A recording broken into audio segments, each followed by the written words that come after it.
जय हिंद साथियों।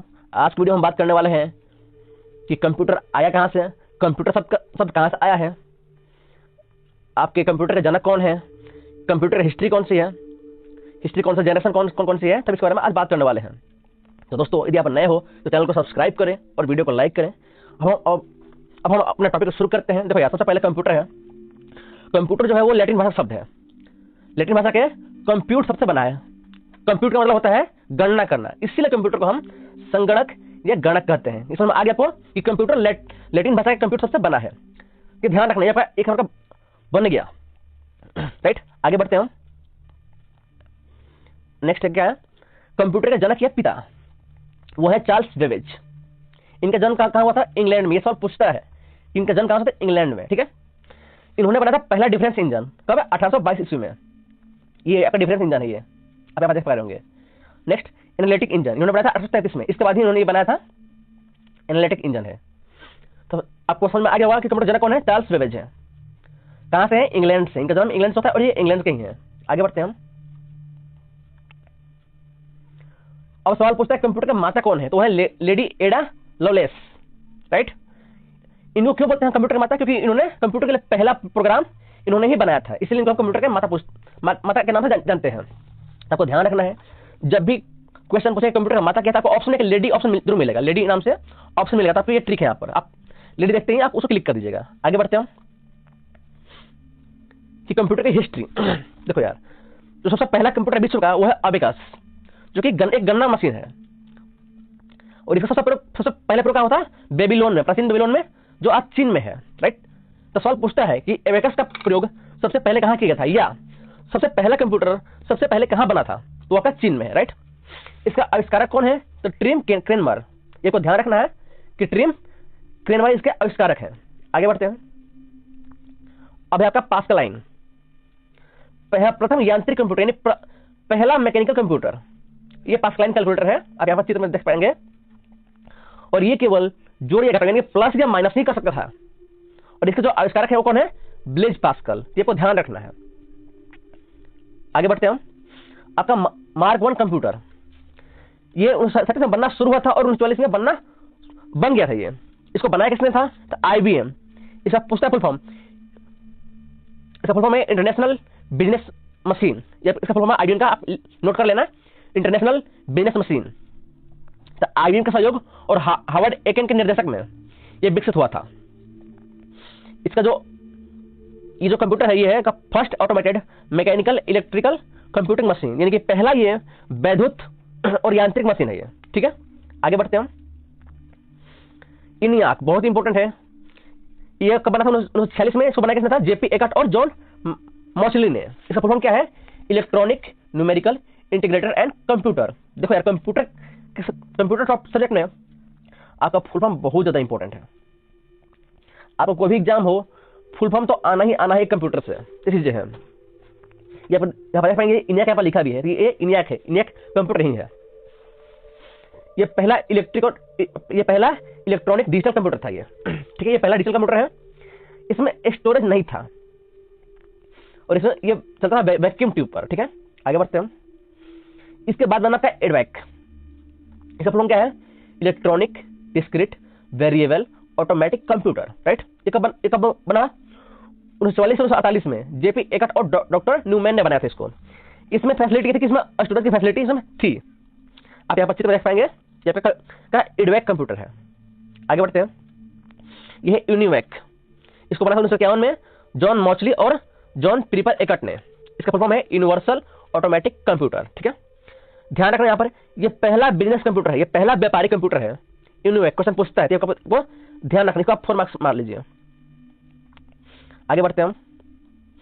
अब आता है कंप्यूटर के जनरेशन के बारे में। ठीक है, कि पहले जनरेशन में क्या है, उसमें लैंग्वेज क्या यूज होता, हार्डवेयर का यूज होता। राइट, और उसमें कौन कौन से कंप्यूटर बने थे। आपका पहला है फर्स्ट जनरेशन। ठीक है, टाइमिंग क्या है इसका? 1942 से 1959 का है। इसमें क्या वैक्यूम ट्यूब यूज करते थे। वैक्यूम ट्यूब से बना था। और इसमें जो लैंग्वेज थी वो मशीन लैंग्वेज है। आपको बस ये ध्यान रखना, मशीन लैंग्वेज। और जो कंप्यूटर थे वो कौन कौन से थे? इनियाक, यूनिवैक और एडवैक। ये आपको 3 याद करने हैं, ये आपको ध्यान रखने हैं। नेक्स्ट है सेकेंड जनरेशन। इसमें आपका ट्रांजिस्टर यूज किया जाता था और मैग्नेटिक टेप, ये को ध्यान रखना है, बहुत इंपॉर्टेंट है। पूछ सकता है कि ट्रांजिस्टर किस पीढ़ी कंप्यूटर में यूज किया जाता है, तो आपका दूसरी पीढ़ी आएगा, ठीक है। इसमें जो आपका लैंग्वेज था वो था आपका फोर्ट्रैन था और कोबोल था। इसको इस बार हम आपके लैंग्वेज चैप्टर में पढ़ेंगे डिटेल से। इसमें आपको ध्यान रखना है दो चीजें, एक है आपका एटलस, एक ये एटलस है और दूसरा हनीवेल, ये दोनों खूब पूछता है सवाल में। तो दूसरी पीढ़ी के आपको दो कंप्यूटर का नाम याद रखना है, एक है एटलस, आप इसका टिक ला सकते हैं कि आप अपने बचपन में साइकिल चलाया जो, और जो साइकिल होती थी वो एटलस की होती थी, तब ये कोई हो जाएगा। दूसरा है हनीवेल, ये आपको याद रखने हैं। नेक्स्ट है थर्ड जनरेशन, ठीक है। इसमें आपका आईसी आ गया था, तो सवाल पूछता है कि पहला आईसी कौन सा था, तो था का इंटेल 4004, इनको ध्यान रखना है, ठीक है। इसमें जो आपको ध्यान रखना है वो ये सीडीसी 6600 और IBM 360, ये आपके सुपर कंप्यूटर हैं, ये आपको ध्यान रखना है। ये एक IBM 360 और सीडीसी 6600। नेक्स्ट है आपका fourth generation VLSI micro processor circuit, यानी वेरी लार्ज स्केल यूनिट। इसमें जो आपका लैंग्वेज था वो सी था, C++ और डाटाबेस था आपका। इसमें आपको ध्यान रखना है ये क्रे 1, इस पर हम आगे पढ़ने वाले हैं, क्रे 1 और इसके एप्पल सेकंड एडिशन। ये आपका फोर्थ जनरेशन में आया था, एप्पल कब आया था आपका फोर्थ जनरेशन में। नेक्स्ट है फिफ्थ जनरेशन, ये जो आज का है, इसमें था ULSI माइक्रो प्रोसेसर यूज होता था। इसका फुल क्या है, अल्ट्रा लार्ज स्केल इंटीग्रेशन, इसी चीज है। इसमें जो लैंग्वेज थी वो C and C++, Java and .NET, इसी चीज है। इसमें जो आपके कंप्यूटर है वो है IBM, अभी मैंने तुरंत ही इसका आपको फुल बताया था, क्या था, इंटरनेशनल बिजनेस मशीन, फिर पेंटियम और परम। तब यहाँ से आप याद रखना है कि भारत का पहला सुपर कंप्यूटर कौन था, परम 8000। भारत का पहला सुपर कंप्यूटर कौन सा था, परम 8000, देखो ध्यान रखना है। आगे बढ़ते हैं हम। अब है क्लासिफिकेशन ऑफ कंप्यूटर, यानी कि हम कंप्यूटर को कितने भागों में बांट सकते हैं। तब इनको हम 3 भागों में बांटते हैं। पहला है इनके साइज के आधार पर, दूसरा पे इनके काम के आधार पर, और तीसरा इनके पर्पज के आधार पर, ठीक है। साइज के आधार पर इनको हम 4 भागों में बांटते हैं। पहला माइक्रो कंप्यूटर, दूसरा मिनी कंप्यूटर, तीसरा मेनफ्रेम कंप्यूटर, चौथा सुपर कंप्यूटर। और वर्क इन काम के अनुसार एनालॉग, डिजिटल और हाइब्रिड, और पर्पज के आधार पर स्पेशल और जनरल पर्पज, ठीक है। आगे बढ़ते हैं हम। अब आपका है कि माइक्रो कंप्यूटर क्या होता है, जैसे लैपटॉप हो गया, पीसी हो गया, मोबाइल हो गया, टैबलेट हो गया, ये सब के सब आपके माइक्रो कंप्यूटर हैं। आगे बढ़ते हैं। अब वह मिनी कंप्यूटर, ये एक ऐसा कंप्यूटर होता है जिसमें एक ही साथ एक से अधिक सीपीयू जुड़े होते हैं, ठीक है। और इसका जो यूज होता है वो बड़े बड़े डाटा को संग्रहित करने में यूज करते हैं। इसका काम कहां पड़ता है, टिकट को रिजर्वेशन करने में, बड़े बड़े ऑफिस में या कंपनी में इसे यूज होता है। आगे बढ़ते हैं हम। अब आपका मेन फ्रेम कंप्यूटर, इसका जो हिस्सा क्या है कि ये आकार में बहुत बड़े होते हैं, अधिक कार्य क्षमता और स्टोरेज होता है इनका। जो इनका इस्तेमाल होता है वो सर्वर कंप्यूटर की तरह होता है इनका इस्तेमाल। क्या काम होता था इसका कि बड़ी बड़ी कंपनियों द्वारा खरीद बिक्री, वस्तु का ब्यौरा करने में, बैंक का डाटा, कर्मचारियों का डाटा आपको तैयार करने में इसका यूज करते थे। ये कब का है, तीसरी पीढ़ी का है। IBM 360, IBM सिस्टम और IBM, ये सब आपका तीसरी पीढ़ी के हैं। IBM का फॉर्म क्या मैंने बताया था, आप कमेंट में करा भी लिखे। ये देखिए आप, ये पर पिक्चर आप देखेंगे, यहाँ पर IBM 360 है, ये आपका IBM है। आगे बढ़ते हैं हम। आपका सुपर कंप्यूटर, यहाँ पर आप पिक्चर में देख पाएंगे, ये आपका सुपर कंप्यूटर है, जिसमें बहुत सारे मेन फ्रेम कंप्यूटर को आपको कंपाइल करके बनाता है सुपर कंप्यूटर। ये आकार में सबसे बड़े होते हैं, सबसे अधिक कार्य क्षमता और स्टोरेज, सबसे तेज स्पीड कार्य क्षमता, यानी सबसे तेज काम करते हैं ये। कहाँ यूज होता है, वैज्ञानिक और शोध प्रयोगशाला, मौसम की भविष्यवाणी करने में, अंतरिक्ष यात्रा के लिए। अब यहाँ पर इंपॉर्टेंट है आपका कि पहला सुपर कंप्यूटर कौन सा था, CDC 6600 या क्रे 1। इसे सर्वप्रथम लॉस एलमोस नेशनल लाइब्रेरी में स्थापित किया गया था। ये आपको ध्यान रखना है, कहाँ पर, लॉस एलमोस नेशनल लाइब्रेरी में इसको स्थापित किया गया था। नेक्स्ट क्या है, भारत का सुपर कंप्यूटर परम 8000 था। इसे पुणे के मौसम वेधशाला में स्थापित किया गया है। ये आपको ध्यान रखना है कि हमारा जो सुपर कंप्यूटर परम है वो कहां पर है, पुणे के मौसम वेधशाला में। आगे बढ़ते हैं हम। अब है आपका कार्य पद्धति के आधार पर, तो पहला इसमें आता है आपका एनालॉग कंप्यूटर। तो भौतिक मात्राओं जैसे दाब, लंबाई, तापमान, पारा आदि को मापकर उनके परिणाम अंकों में व्यक्त करता है कौन, एनालॉग कंप्यूटर। इसका काम कहां होता है, विज्ञान और इंजीनियरिंग के क्षेत्र पर। आपके क्षेत्र में इसका यूज होता है। कि देखिए एनालॉग कंप्यूटर एक स्पीडोमीटर है जो आप बाइक में देखते होंगे, थर्मामीटर है जो बुखार नापने का काम आता है, और यहाँ पे आप भूकंप का है, ये चीजें हैं। आगे बढ़ते हैं हम। यह है आपका डिजिटल कंप्यूटर। आपके हाथ में जो मोबाइल है वो उससे लेकर मोबाइल, लैपटॉप, टैबलेट, आपका पीसी, ये सब का सब आपके डिजिटल कंप्यूटर ही है। ठीक है, आगे बढ़ते हैं। Hybrid computer. हाइब्रिड कंप्यूटर में आपका एनालॉग और डिजिटल इन दोनों का मिश्रण होता है। ठीक है, इन दोनों का मिलकर बनता है हाइब्रिड। आप देखेंगे पेट्रोल पंप पर, जहां पर आप पेट्रोल डलवाते हैं तो जो मशीन होती है ये इसमें गणना भी करता है और पेट्रोल भी डालता है। तो ये एक ही टाइम पर आपका एनालॉग भी काम कर रही है और डिजिटल भी काम कर रही है। हो गया। दूसरा है आपका वेटिंग मशीन। जब आप किसी दुकान पर जाते हैं वहां पर जो वेट करता है वो भी आपका एक हाइब्रिड कंप्यूटर का ही उदाहरण है। ठीक है, तो ये रहा आज का पहला चैप्टर। उम्मीद करता हूं आपको ये पसंद आया होगा। बाकी वीडियो अच्छा लगा तो वीडियो को लाइक करें और हमारे चैनल को सब्सक्राइब करें, क्योंकि मैं आपके लिए वही कंटेंट ला रहा हूं जो कि एग्जाम में अगर सवाल पूछेगा तो इनसे ही पूछने वाला है। तो आपको बस इतना करना है कि इनका नोट्स तैयार करना है। और हाँ, इसका जो पीडीएफ है ऑलरेडी मैंने टेलीग्राम में अपलोड कर दिया है, जिसका लिंक आपके डिस्क्रिप्शन में मिल जाएगा, तब वहां से जाके डाउनलोड कर सकते हैं। जय हिंद साथियों। आज का जो टॉपिक हमारा वो है इनपुट एंड आउटपुट डिवाइस। दोस्तों, आज की जो टॉपिक है वो हमारा बहुत ही इजी है, लेकिन किसी भी कंप्यूटर के एग्जाम में इससे क्वेश्चन बनता ही बनता है। हम इसको पढ़ेंगे, फिर आपका हम पढ़ेंगे प्रिंटर के बारे में, इनपुट पढ़ेंगे, आउटपुट पढ़ेंगे, फिर पढ़ेंगे हम प्रिंटर के बारे में कि प्रिंटर कितने तरह का होते हैं। इसके बाद हम पढ़ने वाले हैं सीपीयू के बारे में कि सीपीयू काम कैसे करता है, सीपीयू को हम क्या क्या बोल सकते हैं। तो ये सारी चीजें हम आज की वीडियो में हम पढ़ने वाले हैं। तो दोस्तों, यदि आप नए हो तो चैनल को सब्सक्राइब करें और वीडियो अच्छी लगे तो वीडियो को लाइक करें। अगर अच्छी नहीं लगे तो वीडियो को डिसलाइक करें, लेकिन कुछ ना कुछ करें। तो हम वीडियो को शुरू करते हैं। देखो यार, सबसे पहले हम बात करेंगे इनपुट एंड आउटपुट डिवाइस के बारे में। ठीक है, तो इनपुट क्या होता है? देखो, यूजर द्वारा कंप्यूटर को जो निर्देश, संकेत या आदेश दिए जाते हैं उसे हम इनपुट कहते हैं, वही कहता है इनपुट। ठीक है, यानी कि यूजर कौन होते हैं? हम होते हैं। तो आप जो भी कंप्यूटर को आप जो भी कमांड दोगे वही आपका इनपुट कहलाता है। और जिस डिवाइस के थ्रू हम कंप्यूटर को कमांड देते हैं, निर्देश देते हैं, आदेश या संकेत देते हैं, वो इनपुट डिवाइस कहलाती हैं। राइट, आगे बढ़ते हैं। अब ये है आपका इनपुट डिवाइसेस। कौन कौन सी हैं? पहला है कीबोर्ड। आप सबने देखा होगा कि कंप्यूटर या लैपटॉप के पास हमेशा कीबोर्ड होता है। फिर माउस, सबने देखा होगा, आप एग्जाम देने जाओगे वहां भी आपको माउस मिलेगा।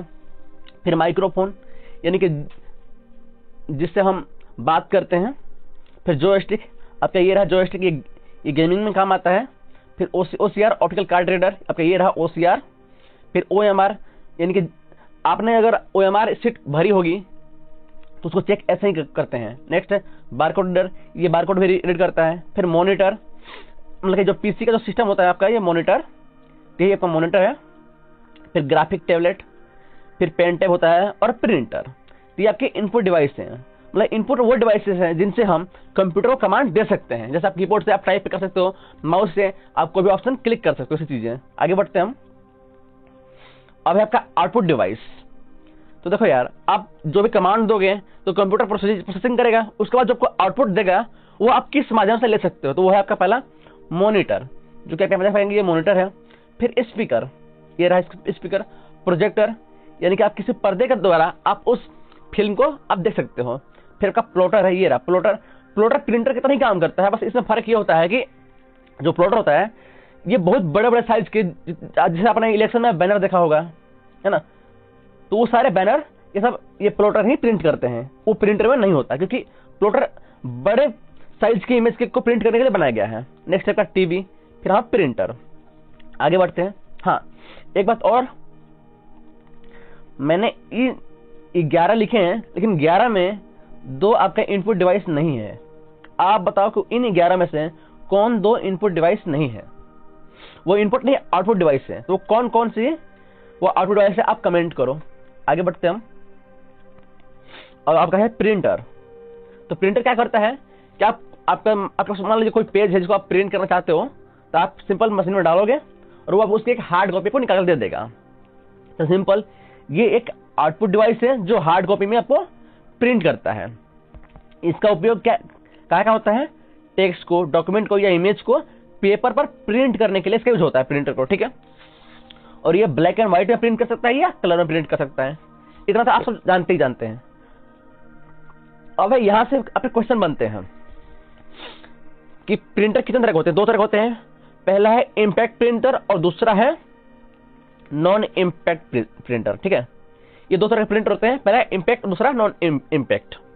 अब इन जो इम्पैक्ट प्रिंटर है ये 4 तरह के होते हैं। पहला dot matrix, daisy wheel printer, drum printer और चेन प्रिंटर। तो सवाल आपसे यही पूछ देगा कि डॉट मैट्रिक्स प्रिंटर किस तरह का प्रिंटर है। अगर प्रिंटर से सवाल पूछता है तो वो ऐसे ही पूछेगा, यह पूछ देगा कि ड्रम प्रिंटर किस तरह का प्रिंटर है, तो आपको बताना होगा कि वो इम्पैक्ट प्रिंटर है। अब हम समझते हैं पहले कि इम्पैक्ट प्रिंटर होता क्या है। तो छाप छोड़ने वाले या कागज के संपर्क में आने वाले। आपने पुराने टाइम में या अगर कभी कोर्ट गए हो तो वहां पर ऐसे प्रिंटर आप देखे होंगे। तो सारे प्रिंटर होते हैं इम्पैक्ट प्रिंटर। ये बहुत ही सस्ते होते हैं और ये बहुत आवाज करते हैं, तो आपको ध्यान रखना है। इसमें आपको मेन ध्यान देना है इन चारों नाम को। तब हो गए इम्पैक्ट प्रिंटर। आगे बढ़ते हैं हम। ये रहा आपका नॉन इम्पैक्ट प्रिंटर, राइट। अब इसमें क्या है आपका कि इसमें 3 तरह के प्रिंटर होते हैं। ये काम कैसे करता है? ये स्प्रे करता है और ये कागज के कॉन्टेक्ट में नहीं आता है, ऐसे ही ये प्रिंट करता है। कौन कौन सा इसमें? पहला है थर्मल प्रिंटर, दूसरा है इंकजेट प्रिंटर और तीसरा है लेजर प्रिंटर। और नॉन इम्पैक्ट प्रिंटर आज के जो आधुनिक प्रिंटर है आप यहाँ पर देख पाएंगे, तो ये सब नॉन इम्पैक्ट प्रिंटर ही हैं। ये क्यों नॉन इम्पैक्ट प्रिंटर है? क्योंकि ये पहले बात तो इजी टू यूज है। इजी टू यूज है तो आपको ये ध्यान रखना है। अगर क्वेश्चन पूछता है तो अधिकतर इसमें पूछेगा इससे इंकजेट प्रिंटर ये किस तरह का प्रिंटर है, तो बताना है नॉन इम्पैक्ट प्रिंटर। तो आपको बस ये 3 ध्यान रख लेने हैं, थर्मल प्रिंटर, इंकजेट प्रिंटर और लेजर प्रिंटर। आप ये 3 ध्यान रख लें। अगर ये 3 आते हैं तो नॉन इम्पैक्ट, अदरवाइज आए तो आप सीधे उनको इम्पैक्ट मारेंगे। तो प्रिंटर आप यहाँ पर खत्म हो जाता है। अब हम आगे बढ़ेंगे। अब है सीपीयू। सीपीयू क्या होता है? Control processing unit. इस सीपीयू होता क्या है पहले हम समझते हैं। देखिए, आप कंप्यूटर में आप इनपुट देते हो कीबोर्ड के थ्रू, माउस के थ्रू, फिर और आपको आउटपुट कुछ ना कुछ मिलता है, चाहे वो आपको मॉनिटर के थ्रू मिलता है या आपको स्पीकर के थ्रू आप सुन के कुछ आपको आउटपुट मिलता है। लेकिन जो बीच में जो प्रोसेसिंग होता है ना, जो प्रोसेसिंग होता है वही करता है आपका सीपीयू, राइट।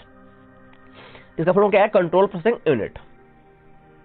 इसमें क्या है कि ये कंप्यूटर एक मुख्य भाग होता है, क्योंकि ये कंप्यूटर से सभी उपकरणों को जोड़ता है और उनको नियंत्रित भी करता है।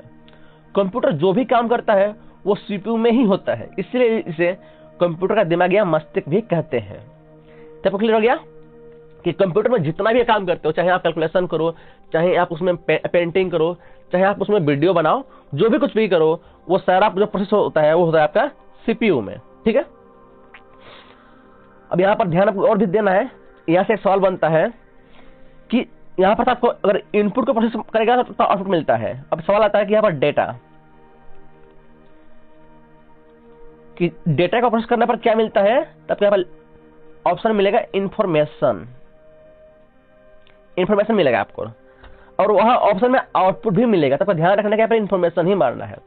डाटा को प्रोसेस करके हमें मिलता है इंफॉर्मेशन। डाटा मतलब कच्चे तथ्य, इंफॉर्मेशन मतलब पक्के तथ्य। ये क्लियर हो गया?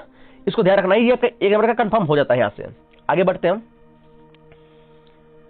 अब जो सीपीयू है वो उसमें 3 पार्ट होते हैं। पहला है तो है अर्थमेटिक लॉजिकल यूनिट, आपका दूसरा है कंट्रोल यूनिट और तीसरा है मेमोरी यूनिट। हम पढ़ते हैं पहले अर्थमेटिक लॉजिकल यूनिट को, हम इसको पढ़ते हैं। ठीक है, तो यह अंकगणितीय यानी कि अर्थमेटिक यानी कि जोड़ घटाओ गुना भागा, और तार्किक यानी कि लॉजिकल यानी कि इक्वल टू है कि नहीं, बड़ा है या छोटा है, ये सब चीजें आपके ये कहां पर होता है? सीपीयू के अंदर अर्थमेटिक लॉजिकल यूनिट में होता है। यानी कि एएलयू के अंदर आपके जितने भी मैथमेटिकल ऑपरेशन है, मैथमेटिकल हो गया, अर्थमेटिकल हो गया, या लॉजिकल ऑपरेशन है, वो सब आपका होगा एएलयू के अंदर। ध्यान रखना इसको, है एएलयू के अंदर। आगे बढ़ते हैं। कंट्रोल यूनिट क्या काम होता है इसका? कंट्रोल यूनिट सीपीयू का एक हिस्सा होता है जो कंप्यूटर से संबंधित सभी डिवाइस और उसे कार्यों को नियंत्रित करता है। तो इसका पूरा कंट्रोल आपका ये सीपीयू ही करता है। ठीक है, आगे बढ़ते हैं। Memory unit.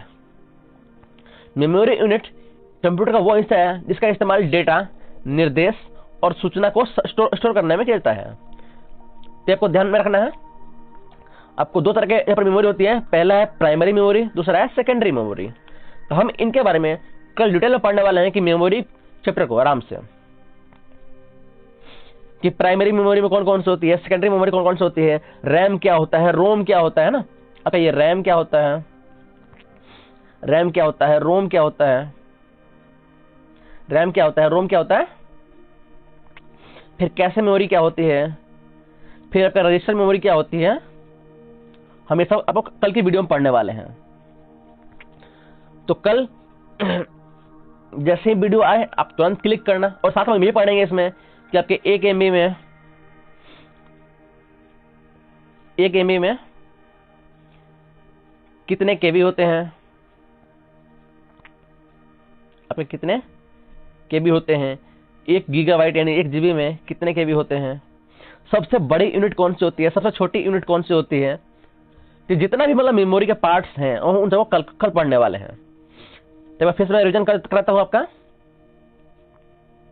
तो हमने आज पढ़ा सबसे पहले इनपुट डिवाइस, मतलब कि जिन डिवाइस के थ्रू हम कंप्यूटर को निर्देश देते हैं वो आपका इनपुट हो गई। आगे बढ़ते हैं, इनपुट डिवाइसेस कौन कौन से हैं, keyboard, mouse, microphone, joystick, OCR, OMR, barcode reader, monitor, graphic tablet और पेन टैब और प्रिंटर। हाँ, मैंने भी बोला था कि इन दोनों के अंदर मैंने 2 गलतियां भी करी हैं, तो आपको बताना कि इसके अंदर वो कौन कौन सी दो डिवाइस हैं जो आपका इनपुट डिवाइस नहीं है बल्कि आउटपुट डिवाइस है। आपको भी कमेंट करना है। फिर आपका यहाँ पर आउटपुट डिवाइस है monitor, speaker, projector, plotter, TV, printer. ठीक है, नेक्स्ट आपका प्रिंटर क्या होता है कि किसी भी टेक्स्ट डॉक्यूमेंट इमेज को पेपर पर प्रिंट करता है, ये ब्लैक एंड व्हाइट और रंगीन में प्रिंट करता है। सवाल आपके यही से बनते हैं कि ये जो प्रिंटर है ये किस तरह का प्रिंटर है, आपको ध्यान रखना है कि dot matrix, daisy wheel, drum printer, chain printer, ये सब का सब आपके आएंगे इम्पैक्ट प्रिंटर में। फिर थर्मल प्रिंटर, इंकजेट और लेजर, ये तीनों के दोनों आएंगे नॉन इम्पैक्ट प्रिंटर में। फिर सीपीयू क्या होता है कि ये कंप्यूटर के सभी उपकरणों को, मतलब सभी डिवाइस को जोड़ता है आपस में, जैसे कि आपका ये कीबोर्ड हो गया, माउस हो गया, आप इनको कहाँ जोड़ोगे, सीपीयू में जोड़ोगे। फिर उनको कंट्रोल भी करता है। कंप्यूटर का जो भी काम होता है वो सीपीयू में होता है, आपको ध्यान रखना है, राइट। फिर यहाँ पे ध्यान रखना कि डेटा को प्रोसेस करने पर क्या मिलता है, हमें इंफॉर्मेशन मिलता है। आपका अर्थमेटिक में जोड़, घटाव, गुना, भागा होता है, और लॉजिकल में बराबर और इक्वल टू ये सब आता है। फिर आपका आगे यहाँ पर कंट्रोल यूनिट था कि सभी डिवाइस और उनके कार्यों को नियंत्रण करता है, सीव करता है। और फिर का मेमोरी यूनिट है कि 2 तरह के मेमोरी होते हैं, प्राइमरी और सेकेंडरी। जय हिंद साथियों, स्वागत है आप सबका कंप्यूटर सीरीज के तीसरी वीडियो में। दोस्तों, आज की वीडियो हम बात करने वाले हैं कंप्यूटर मेमोरी के बारे में। आज की पूरी वीडियो हम समझेंगे कंप्यूटर मेमोरी होता क्या है, आपका रैम क्या होता है, रोम क्या होता है, फिर आपका CD क्या होता है, DVD क्या होती है, इनमें स्टोरेज कितना होता है, साथ में हार्ड डिस्क क्या होता है, फिर आपका फ्लॉपी डिस्क क्या होता है, pen drive, memory card, magnetic tape. तो हम इन सब के बारे में पूरा डिटेल में पढ़ेंगे। दोस्तों, यदि आप नए हो तो मैं आपको बता दूं कि हमने ऑलरेडी 2 वीडियो अपलोड कर दिए हैं इसी चैनल पर। पहला आपका इंट्रोडक्शन टू कंप्यूटर, जिसके अंदर हम आपके कंप्यूटर के बारे में बताए हैं, फिर जनरेशन बताया गया है। आपके दूसरे वीडियो में आपके input device, output device, printer के बारे में, जिससे क्वेश्चन पूछता है एग्जाम में, किसी भी एग्जाम में आपके प्रिंटर से क्वेश्चन बनते हैं, तो वो ऑलरेडी आपको वीडियो अपलोड कर दी गई है, तो आप वहाँ जाकर देख सकते हैं। अब हम बात करते हैं मेमोरी के बारे में। तो देखो यार, जो मेमोरी है वो 2 तरह की होती है, पहली प्राइमरी, दूसरी सेकेंडरी। ठीक है, प्राइमरी मेमोरी में भी दो होते हैं, रैम और रोम। रैम में आपके 2 टाइप होते हैं, SRAM और DRAM, यानी कि स्टैटिक रैंडम एक्सेस मेमोरी, और DRAM यानी कि डायनेमिक रैंडम एक्सेस मेमोरी। हम डिटेल से आगे पढ़ेंगे। फिर रोम में आपके रोम का फुल फॉर्म होता है रीड ओनली मेमोरी। इसका पहला होता है PROM, मतलब कि प्रोग्रामेबल रीड ओनली मेमोरी। फिर EPROM, erasable programmable read only memory. फिर PROM यानी कि electrical erasable programmable read only memory. इनके बारे में आगे डिटेल्स पढ़ने वाले हैं। आपके सेकेंडरी मेमोरी में हम पढ़ने वाले हैं मैग्नेटिक टेप के बारे में, फिर आपका हार्ड डिस्क के बारे में, फ्लॉपी डिस्क के बारे में, CD के बारे में, DVD के बारे में, और पेन ड्राइव के बारे में। तो हम शुरुआत करेंगे, सबसे पहले हम शुरुआत करेंगे प्राइमरी मेमोरी से, जिसको हम इंटरनल मेमोरी भी कहते हैं या मेन मेमोरी भी कहते हैं। इसको ही हम सेमी कंडक्टर मेमोरी भी कहते हैं। देखो यार, कंप्यूटर की क्षमता को मापने के लिए प्राइमरी मेमोरी के संग्रहण क्षमता का बहुत महत्व होता है। मतलब जितना अधिक आपका प्राइमरी मेमोरी होगा उतना ही अच्छा कंप्यूटर की स्पीड होगी। प्राइमरी मेमोरी को हम सेमीकंडक्टर मेमोरी, आंतरिक यानी कि इंटरनल मेमोरी भी कहते हैं। अब कितने तरह के प्राइमरी मेमोरी होते हैं, तो होते हैं 4 तरह के। ठीक है, कौन कौन से? पहला है रैम, यानी कि रैंडम एक्सेस मेमोरी, जिसके बारे में हम बात कर चुके हैं। दूसरा है रैम के बारे में आप जानते होंगे कि आपने सुना होगा कि मोबाइल जो है वो 6 GB रैम है, किसी में 4 GB रैम है, किसी में 8 GB रैम है, किसी में 2 GB रैम है ना, किसी में 16 GB रैम भी है, वो चीज़ है। नेक्स्ट है ROM, read only memory. Next cache memory, और चौथा है रजिस्टर मेमोरी। तो हम क्या आप डिटेल्स पढ़ने वाले हैं, आगे बढ़ते हैं हम अब पढ़ेंगे रैम मेमोरी के बारे में, यानी कि रैंडम एक्सेस मेमोरी। ठीक है, तो ये दो तरह के होते हैं, पहला है SRM यानी स्टैटिक रैंडम एक्सेस मेमोरी, दूसरा है DRM यानी कि डायनेमिक रैंडम एक्सेस मेमोरी। ठीक है, हम समझते हैं कि SRM होता क्या है। देखो जब आप कंप्यूटर का जो है, आपका जो मोबाइल है वो भी कंप्यूटर ही है, जितने भी इलेक्ट्रॉनिक डिवाइस हैं वो सब कंप्यूटर ही है, ये आपको पता होगा ऑलरेडी। यदि आपने हमारे पहले वीडियो देख रखा होगा तब इस बात को समझते होंगे। तब मान लो आपका मोबाइल है, फॉर एग्जाम्पल आप कोई गेम खेल रहे हो, राइट। जैसे अगर PUBG खेलते होंगे या अगर आप फ्री फायर खेलते होंगे, तो कई बार क्या होता होगा कि आप गेम खेल रहे हैं, अचानक ही आपका मोबाइल ऑफ हो गया, स्विच ऑफ हो गया। अब फिर दोबारा आप ओपन करते हो तो उसमें भी आपका फ्री फायर लोड हो जाता है। तो वही होता है आपका SRM, यानी कि इसमें रिफ्रेश या ऑन होने तक डाटा बना रहता है। तो इसका यही काम होता है कि उस डाटा को जब तक आपका मोबाइल ऑन ना हो जाए या रिफ्रेश जब आप ना करो, उसको बना के रखता है। दूसरा है dynamic random access memory. Dynamic मतलब लगातार होता है, आपको पता होगा ये।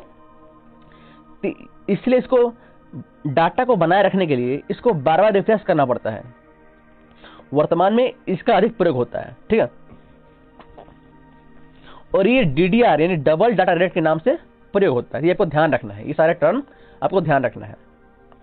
मेनली आपसे फुल फॉर्म ही पूछेगा, तो आपको फुल फॉर्म ध्यान रखना है। और कंप्यूटर में फुल फॉर्म बहुत ज्यादा इंपॉर्टेंट होता है। अगर मान लो कि आपका एग्जाम में अगर 30 क्वेश्चन आ रहे हैं कंप्यूटर से, जितना श्योर है कि 4 से 5 तो सिर्फ फुल फॉर्म ही आएंगे, ये कंफर्म है। आगे बढ़ते हैं हम रैम पढ़ चुके हैं, अब हम पढ़ने वाले हैं आपके रोम के बारे में। रोम यानी read only memory.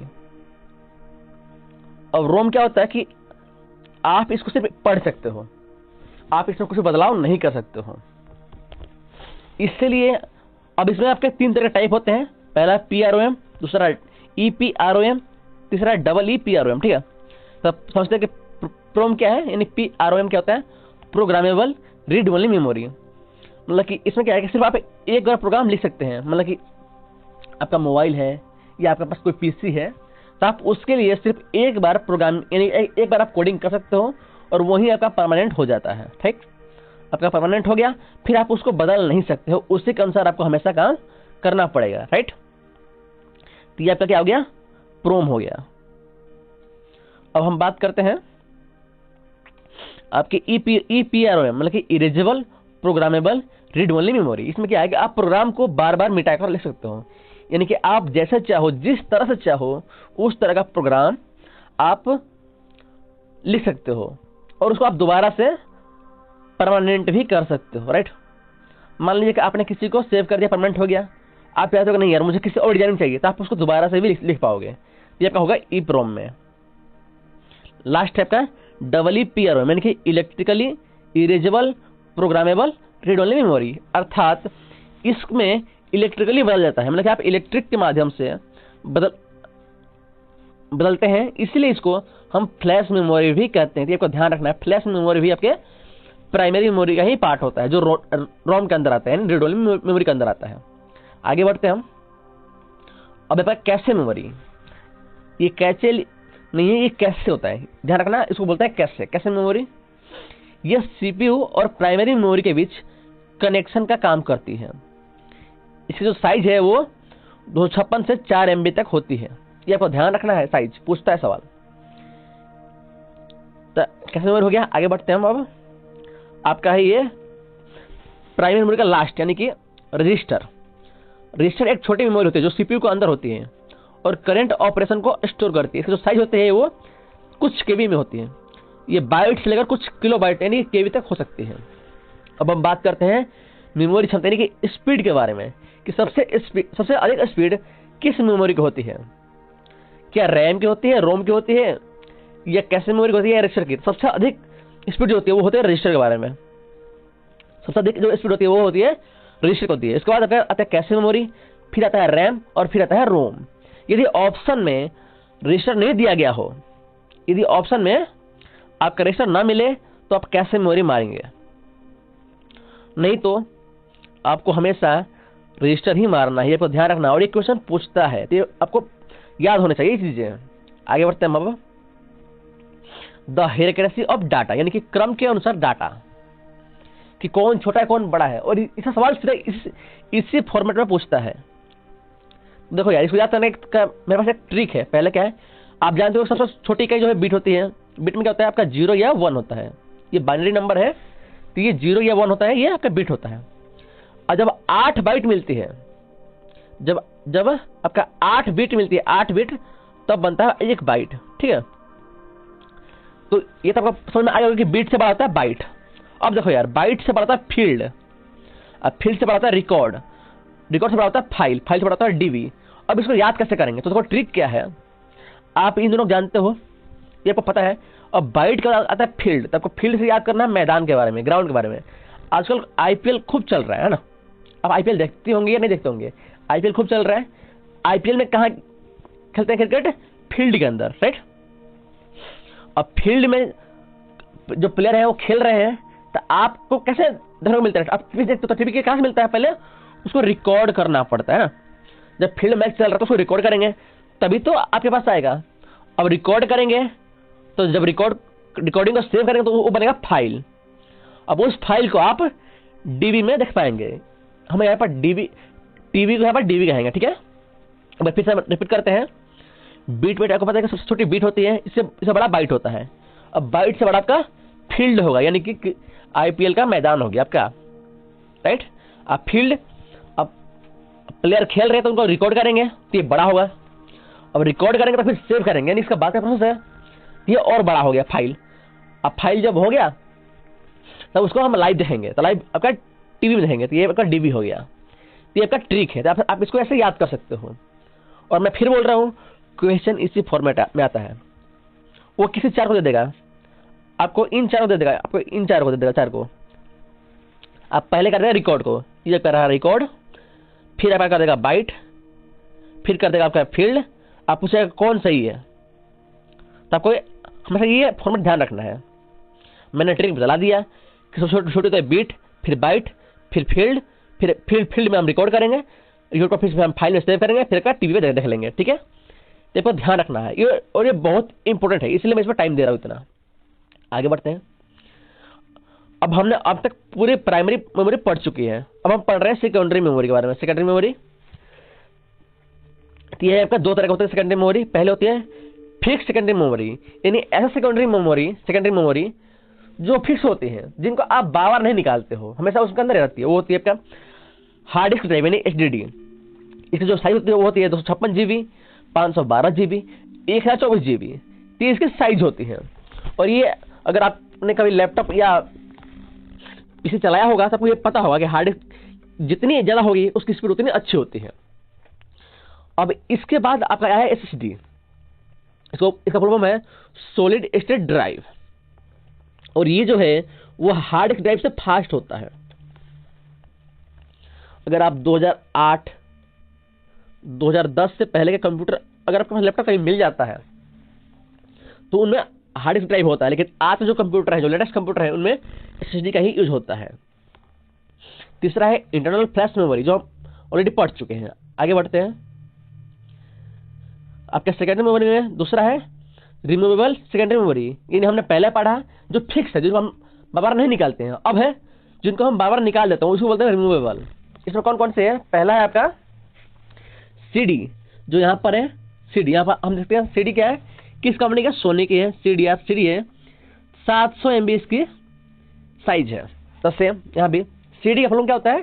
Compact disc. इसकी जो साइज होती है वो कितनी होती है? 700 MB की होती है।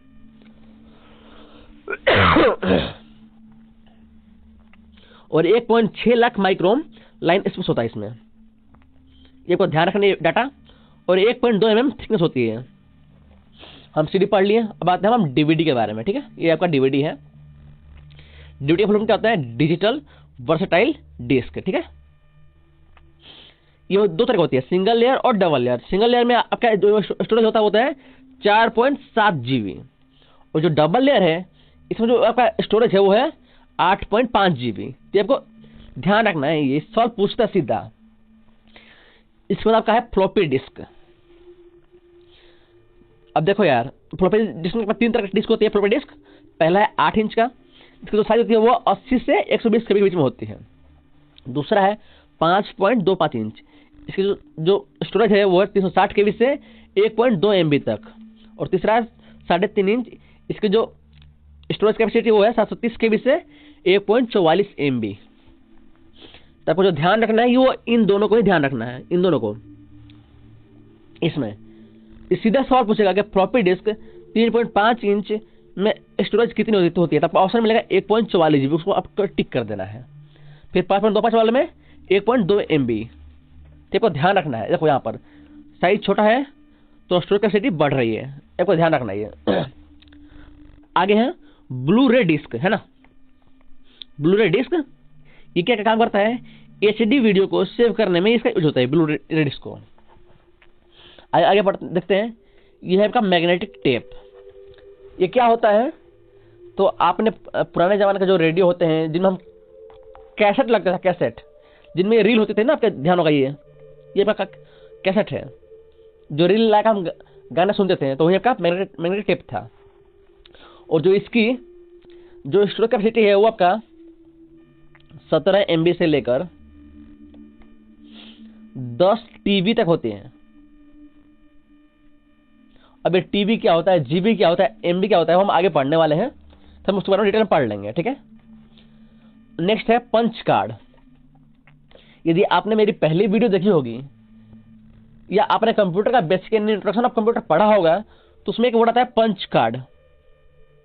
ये भी एक मेमोरी है। ये कहाँ जो होती थी, ये आपका होते थे फर्स्ट जनरेशन कंप्यूटर में।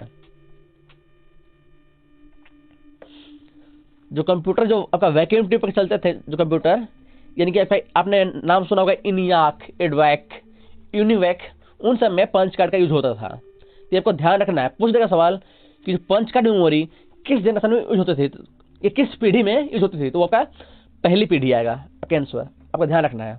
आगे बढ़ते हैं, पेन ड्राइव है, आपने देखा होगा। फिर USB, इसका फुल फॉर्म होता है यूनिवर्सल सीरियल बस। तो ये आपका यहाँ पर सेकेंडरी मेमोरी खत्म होता है। आगे बढ़ते हैं हम। अब है हमारा मेजरमेंट ऑफ मेमोरी, ठीक है, मेजरमेंट ऑफ मेमोरी, ठीक है। इसके अंदर पहले हम समझो कि जो बीट होती है, जिसको बाइनरी नंबर होता है ना, जो 0 और 1 होता है, यहाँ पर ये बीट के फॉर्म में होती है, तो हम इनको बीट बोलते हैं। 0 का आप बीट बोलोगे, 1 का आप बीट बोलोगे, ठीक है। तो कंप्यूटर की सबसे छोटी इकाई कौन सी है, बीट। ध्यान रखना, कंप्यूटर की सबसे छोटी इकाई बीट होती है। और बाइट क्या होती है, कंप्यूटर में प्रोसेस होने वाली सबसे छोटी इकाई। ये दोनों है सबसे छोटी इकाई ही, लेकिन एक क्या है, कंप्यूटर की सबसे छोटी इकाई वो है आपका बिट, लेकिन जो प्रोसेसिंग होगी वो होती है आपका बाइट। ये को ध्यान रखना है। नेक्स्ट, अब एक निबल में 4 बाइट होती हैं और एक निबल में 4 बिट होती है। बिट बाइट में होते हैं 4 बिट होती है। अब एक बाइट में 2 निबल होते हैं, तो एक बाइट में आपके 8 बिट होते हैं, ये को ध्यान रखना है। अब यहाँ पर एक मोस्ट इंपोर्टेंट चीज क्या है आपको, कि कंप्यूटर किसी शब्द की लेंथ हमेशा बिट में मापी जाती है। ये ध्यान रखना है, आप कुछ भी टाइप करोगे तो उसकी जो लेंथ होगी वो हमेशा बिट में मापते हैं, और किसी भी शब्द की अधिकतम लेंथ 64 बिट यानी 64 बिट तक हो सकती है, ये मैक्सिमम है, ठीक है। एक यहाँ सवाल है जो डायरेक्टली पूछता है कि 1 मिलियन बाइट में कितने MB होते हैं। तो 1 MB, 1 बिलियन में 1 GB, और 1 ट्रिलियन बाइट में कितने TB होते हैं, तो 1 TB। इसका सिंपल ट्रिक क्या है, देखिए यहाँ पर मिलियन है, तो मिलियन में आपका M साउंड आता है तो 1 MB हो गया। ट्रिलियन में T साउंड आता है तो T से आपका TB हो गया, और बिलियन में B आता है यानी कि GB कर देंगे सीधा सीधा। सवाल अगर पूछेगा इस फॉर्मेट में तीनों में से ही किसी से पूछेगा, अदरवाइज नहीं पूछेगा। अब आते हैं हम असली चीज पर। 1 बिट बराबर आपका बाइनरी डिजिट है 0 या 1, जो हम ऑलरेडी बात कर चुके हैं। 8 बाइट बराबर 1 बाइट, 8 बिट बराबर 1 बाइट, ठीक है। और 1024 बाइट बराबर 1 किलो बाइट, 1024 KB बराबर 1 MB, फिर 1024 MB बराबर 1 गीगाबाइट, जीबी को बोलते हैं गीगाबाइट। फिर ऐसे इसी तरह आगे बढ़ते जाएंगे तो जीबी आता है आपका टीबी, जीबी हो गया, फिर आपका टीबी हो जाएगा, जीबी हो गया यहाँ पर, फिर 1024 जीबी बराबर 1 टीबी, फिर आपका यहाँ पर पेटाबाइट हो गया, फिर हेक्साबाइट हो गया, फिर जेटाबाइट, फिर योटाबाइट, फिर ब्रोंटोबाइट, फिर आपका जीपीबाइट। ये आपके मेमोरी का सिंपल फॉर्मेट है। सवाल ऐसे ही पूछता है, आपका पूछ देगा ऐसे सवाल कि एक टीबी में कितने एमबी होते हैं बताइए। हम सबको पता है कि एक टीबी में 1024 जीबी होता है और 1 जीबी में 1024 एमबी होता है। एक टीबी में इतना आपका एमबी हो जाएगा, 1024 के स्क्वायर एमबी हो जाएगा। तो ध्यान रखना है, इस तरह हम निकाल लेंगे। लेकिन याद आप इसको जनरली 10 से 15 बार पढ़ोगे याद हो जाता है, मैंने भी ऐसे याद किया है। सबसे छोटा आपका बिट, फिर बाइट, फिर बाइट केबी एमबी जीबी टीबी। देखो यार आपको इतना याद होगा, केबी एमबी जीबी, फिर टीबी याद कर लो, 4 हो गया, याद हो गया। इसके बाद आपका फिर पेटा हेक्सा जेटा योटा, फिर 4 और याद कर लेना। और ये दोनों नहीं पूछेगा सवाल में आपसे। अगर सवाल पूछना होगा तो इनसे ही पूछ लेगा। ये ध्यान रखना है आपको कि आप इनको कम से कम 10 से 15 बार पढ़ लें, उसके बाद आपको अपना याद हो जाएगा। अब देखिए यहाँ पर हम पीछे बात कर चुके हैं एसएसडी के बारे में। तो आपका एसएसडी होता है, फिर हार्ड डिस्क ड्राइव ऐसे ही होता है, फिर पेन ड्राइव आपने देखा ही होगा, फिर मेमोरी कार्ड जो सैंडिस्क के आते थे ना, वो मिलते थे सस्ते में, वो फिर आपका CD DVD हो गया। तो यहाँ पर हमारा जो मेमोरी चैप्टर है वो पूरा खत्म होता है। अब हम कल पढ़ने वाले हैं आपके हार्डवेयर के बारे में और सॉफ्टवेयर के बारे में।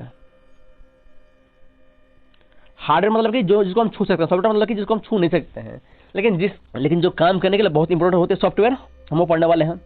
सॉफ्टवेयर में आपका आ जाएगा MS विंडोज हो जाएगा, MS DOS हो जाएगा, लिनक्स हो जाएगा। मतलब जितने भी सॉफ्टवेयर सवाल बन सकते हैं उन सबको हम इसी तरह से आपके PPT फॉर्म में जैसे तरह हम मेमोरी को लेकर आए हैं, आपको उसको भी लेकर आएंगे और ऐसे ही कराएंगे। तो आपको बस वीडियो को ध्यान से पढ़ना है, और जितने भी मैंने इसमें डाटा को मेंशन किया है वो इंपॉर्टेंट है, इसलिए मैंने मेंशन किया हुआ है। तो आप किसी को भी इग्नोर नहीं कर सकते हो। तो आपको बस जितने मैंने पढ़ाए हैं वो आपको बस याद कर लेना है और इनको भी पढ़ लेना है। और अगर आपने इतना भी पढ़ लिया तो मैं लिख के दे सकता हूं कि दोस्त आपके किसी भी एग्जाम में अगर आपके 30 सवाल हैं किसी भी एग्जाम में, तब 30 में 25+ यानी कि 90% से ज्यादा का स्कोर आप कर लोगे। ये मेरा आपसे वादा है। बस शर्त यही है कि आपको पढ़ना पड़ेगा, बस आपको ध्यान से पढ़ना पड़ेगा। तो आप पढ़ते रहें। यदि आपको वीडियो अच्छी लगी हो तो वीडियो को लाइक करें और चैनल को सब्सक्राइब करें। जय हिंद साथियों, स्वागत है आप सबका कंप्यूटर सीरीज के चौथे वीडियो में। दोस्तों आज की वीडियो में हम बात करने वाले हैं हार्डवेयर एंड सॉफ्टवेयर के बारे में कि सॉफ्टवेयर क्या होता है, सॉफ्टवेयर कितने टाइप के होते हैं, फिर आपका ये सिस्टम सॉफ्टवेयर कितना होता है, ऑपरेटिंग सिस्टम क्या होता है, फिर विंडोज आया कब, कौन सा विंडोज आया, कब कौन सी जनरेशन आई थी, फिर आपके यहाँ पर यूनिक्स क्या होता है, यूनिक्स के उदाहरण कौन कौन से हैं, फिर बग क्या होता है, डिबगिंग क्या होता है, पैच क्या होता है, फिर वायरस और हम एंटीवायरस। तो आज के पूरे वीडियो में हम इन सब टॉपिक को पढ़ने वाले हैं। दोस्तों यदि आप नए हो तो बता दूं कि हमने ऑलरेडी 3 वीडियो इस चैनल पर करा दी है। पहले आपका इंट्रोडक्शन ऑफ कंप्यूटर है, जिसमें आपको बताया गया है कि कंप्यूटर का बेसिक क्या है, कंप्यूटर होता क्या है, कंप्यूटर की जनरेशन क्या है, ये हमने पहली वीडियो में कवर कर दिया हुआ है। दूसरी वीडियो हमने किया है इनपुट एंड आउटपुट डिवाइस। तीसरी वीडियो के अंदर हमने मेमोरी को पढ़ चुके हैं और चौथी वीडियो आज की होने वाली है। तो दोस्तों यदि आप नए हो तो चैनल को सब्सक्राइब करें, वीडियो को लाइक करें, साथ ही इन तीनों वीडियो को जरूर देखें ताकि आपका जो कंप्यूटर का सिलेबस है वो कंप्लीट हो सके। ठीक है, तो आज के वीडियो को शुरू करते हैं। देखो यार, हार्डवेयर क्या होता है? ऐसे डिवाइस जिन्हें हम छू या देख सकते हैं। ये डिवाइस सॉफ्टवेयर को कमांड देते हैं और सॉफ्टवेयर कमांड पर कार्य करते हैं। यानी कि कंप्यूटर में ऐसे डिवाइस जिनको आप टच कर सकते हो, जिनको आप छू सकते हो, जिनको आप देख सकते हो, जैसे आपका मॉनिटर हो गया, प्रिंटर हो गया, कीबोर्ड हो गया, माउस हो गया, आप इनको देख पाते हो। ये सब क्या आपके हार्डवेयर होते हैं। सॉफ्टवेयर क्या होता है? ऐसे डिवाइस जिन्हें हम छू नहीं सकते हैं, सिर्फ देख सकते हो, ये केवल हार्डवेयर कमांड पर कार्य करते हैं। फॉर एग्जाम्पल आपका MS विंडोज हो गया, या MS डोज हो गया, या आपका एंड्रॉइड हो गया, ये सब क्या है? सॉफ्टवेयर है। इनको आप छू नहीं सकते हो क्योंकि ये इंटेंजिबल होते हैं। आप इनको आप टच नहीं कर सकते हो, इनको बस आप देख सकते हो कि हाँ मोबाइल में चीज है या आपके पीसी में सब काम कर रहा है, तो आपके सॉफ्टवेयर हो गए। इतना आपको क्लियर हो गया। आगे बढ़ते हैं हम कि टाइप्स ऑफ सॉफ्टवेयर, मतलब कितने तरह के सॉफ्टवेयर हैं। ठीक है, तो जो सॉफ्टवेयर वो 3 तरह के हैं। पहला सिस्टम सॉफ्टवेयर, इसका मतलब क्या है? जिसके बिना कंप्यूटर काम ही ना कर सके। तो आपका पीसी हुआ या लैपटॉप हुआ, मतलब जिसके बिना आपका लैपटॉप या पीसी काम ही ना करे, उसको हम बोलते हैं सिस्टम सॉफ्टवेयर। दूसरा क्या है? इसका एग्जाम्पल क्या होगा? आपका विंडोज हो गया, MS DOS हो गया, यूनिक्स हो गया, जेनिक्स हो गया, iOS आपका एप्पल में हो जाएगा, एंड्रॉइड हो गया। ये सब क्या है? सिस्टम सॉफ्टवेयर है, जिनके बिना आपका मोबाइल या लैपटॉप काम ही नहीं करेगा। नेक्स्ट क्या है? Application software. दूसरा का टाइप है एप्लीकेशन सॉफ्टवेयर।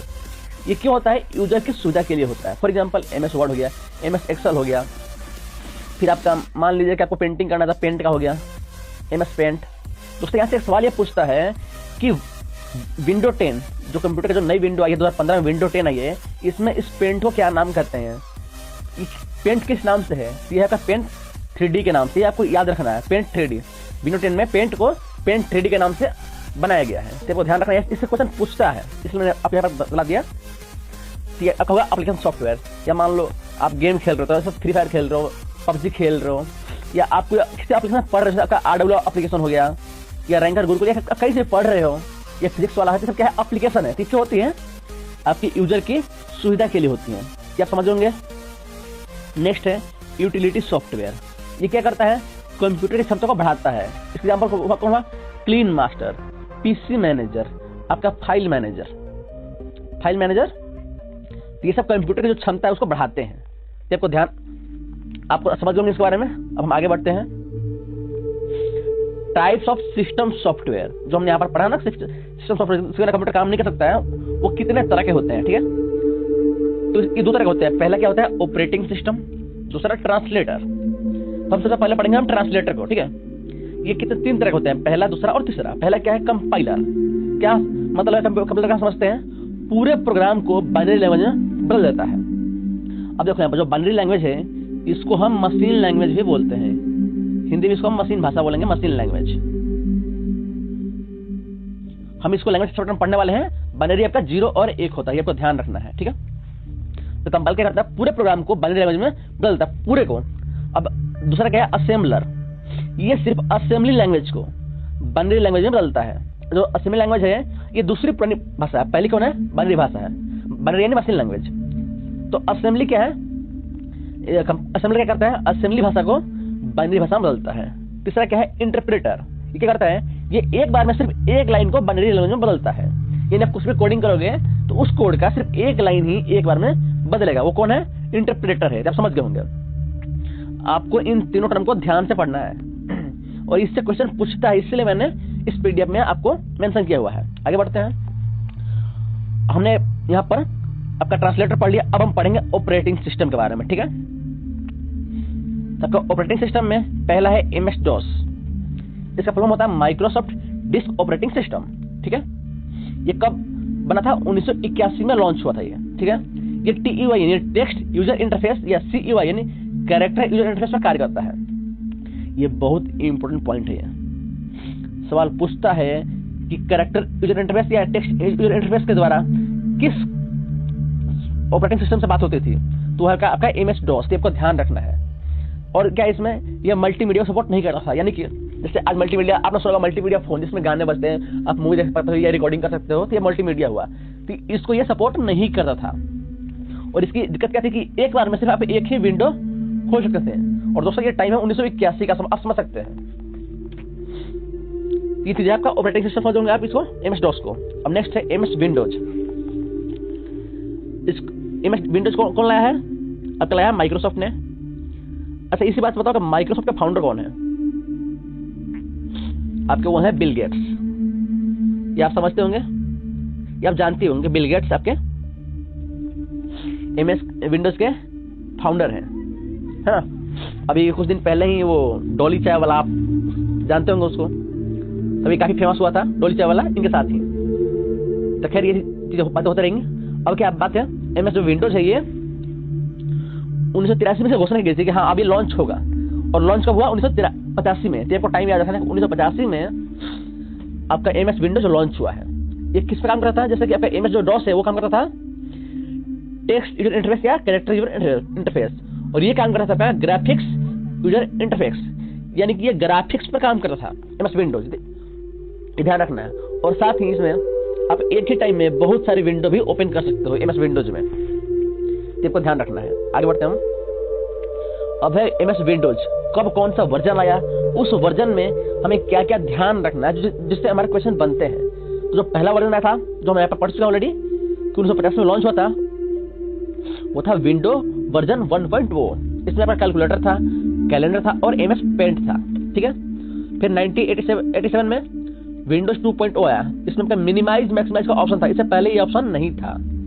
फिर अब सीधा आपका आते हैं 2000 ईस्वी में, जब विंडो एमई लॉन्च हुआ, इसमें आपका इंटरनेट एक्सप्लोरर ऑप्शन आया था, ठीक है। सवाल इससे ये बनता है कि विंडोज 10 के अंदर इंटरनेट एक्सप्लोरर को किस नाम से जानते हैं, तो वो है आपका माइक्रोसॉफ्ट एज, EDGE। तो 2000 ईस्वी में इसका नाम क्या था, इंटरनेट एक्सप्लोरर। लेकिन जब विंडो 10 लॉन्च हुआ, ये विंडो 8 तक इंटरनेट एक्सप्लोरर ही था, लेकिन जैसे ही विंडो 10 लॉन्च हुआ, इसमें इसका नाम बदल के आ गया माइक्रोसॉफ्ट एज। ये आपको ध्यान रखना है, और ये बहुत इंपोर्टेंट क्वेश्चन बनता है इससे, और ये आपका PYQ है, तो आपको ध्यान रखना है। फिर आपका 2001 में विंडो XP, इसका टाइम पूछता है, 2001 में लॉन्च हुआ था, ठीक है। फिर 2006 में लॉन्च हुआ था विंडो विस्टा, राइट। आपका विंडो विस्टा लॉन्च हुआ था 2006 में, इसमें पहला एंटीवायरस आपका लॉन्च हुआ था। फिर 2009 में विंडो 7, 2012 में विंडो 8 और 2015 में विंडो 10। इनसे सवाल नहीं बनता, फिर भी आपको बस जनरल नॉलेज आपको पता होनी चाहिए। लेकिन ये आपका इंपॉर्टेंट है यहाँ पर कि इंटरनेट एक्सप्लोरर को विंडो 10 में एमएस एज बोलते हैं, एमएस एज, माइक्रोसॉफ्ट एज के नाम से, आपके माइक्रोसॉफ्ट एज के नाम से आपका लॉन्च किया गया था। और हाँ, मैंने पहले बताया कि पेंट को भी जिस तरह यहाँ पर एमएस पेंट है, ये विंडो 1.1 में, ये 8 तक भी एमएस पेंट ही था, लेकिन जैसे ही विंडो 10 लॉन्च हुआ 2015 में, इसका भी नाम बदलकर एमएस पेंट 3D कर दिया गया। बस इसमें आपका 3D ऐड कर दिया गया, एमएस पेंट में 3D आपका ऐड कर दिया गया, ठीक है। ये आपको ध्यान रखना है, ये ऑप्शन में मिलेगा। आगे बढ़ते हैं। देखो यार, जितने एमएस विंडोज सवाल बन सकते हैं वो मैंने मेंशन कर दिया है, अभी से सवाल आपका बनेगा है नहीं। अब है आपका यूनिक्स, इसका फुल फॉर्म क्या है, यूनिप्लेक्स इंफॉर्मेशन एंड कंप्यूटिंग सिस्टम, ठीक है। इसको डेनिस रिची ने 1969 ईस्वी में बेल लैब्स में बनाया गया था, ठीक है।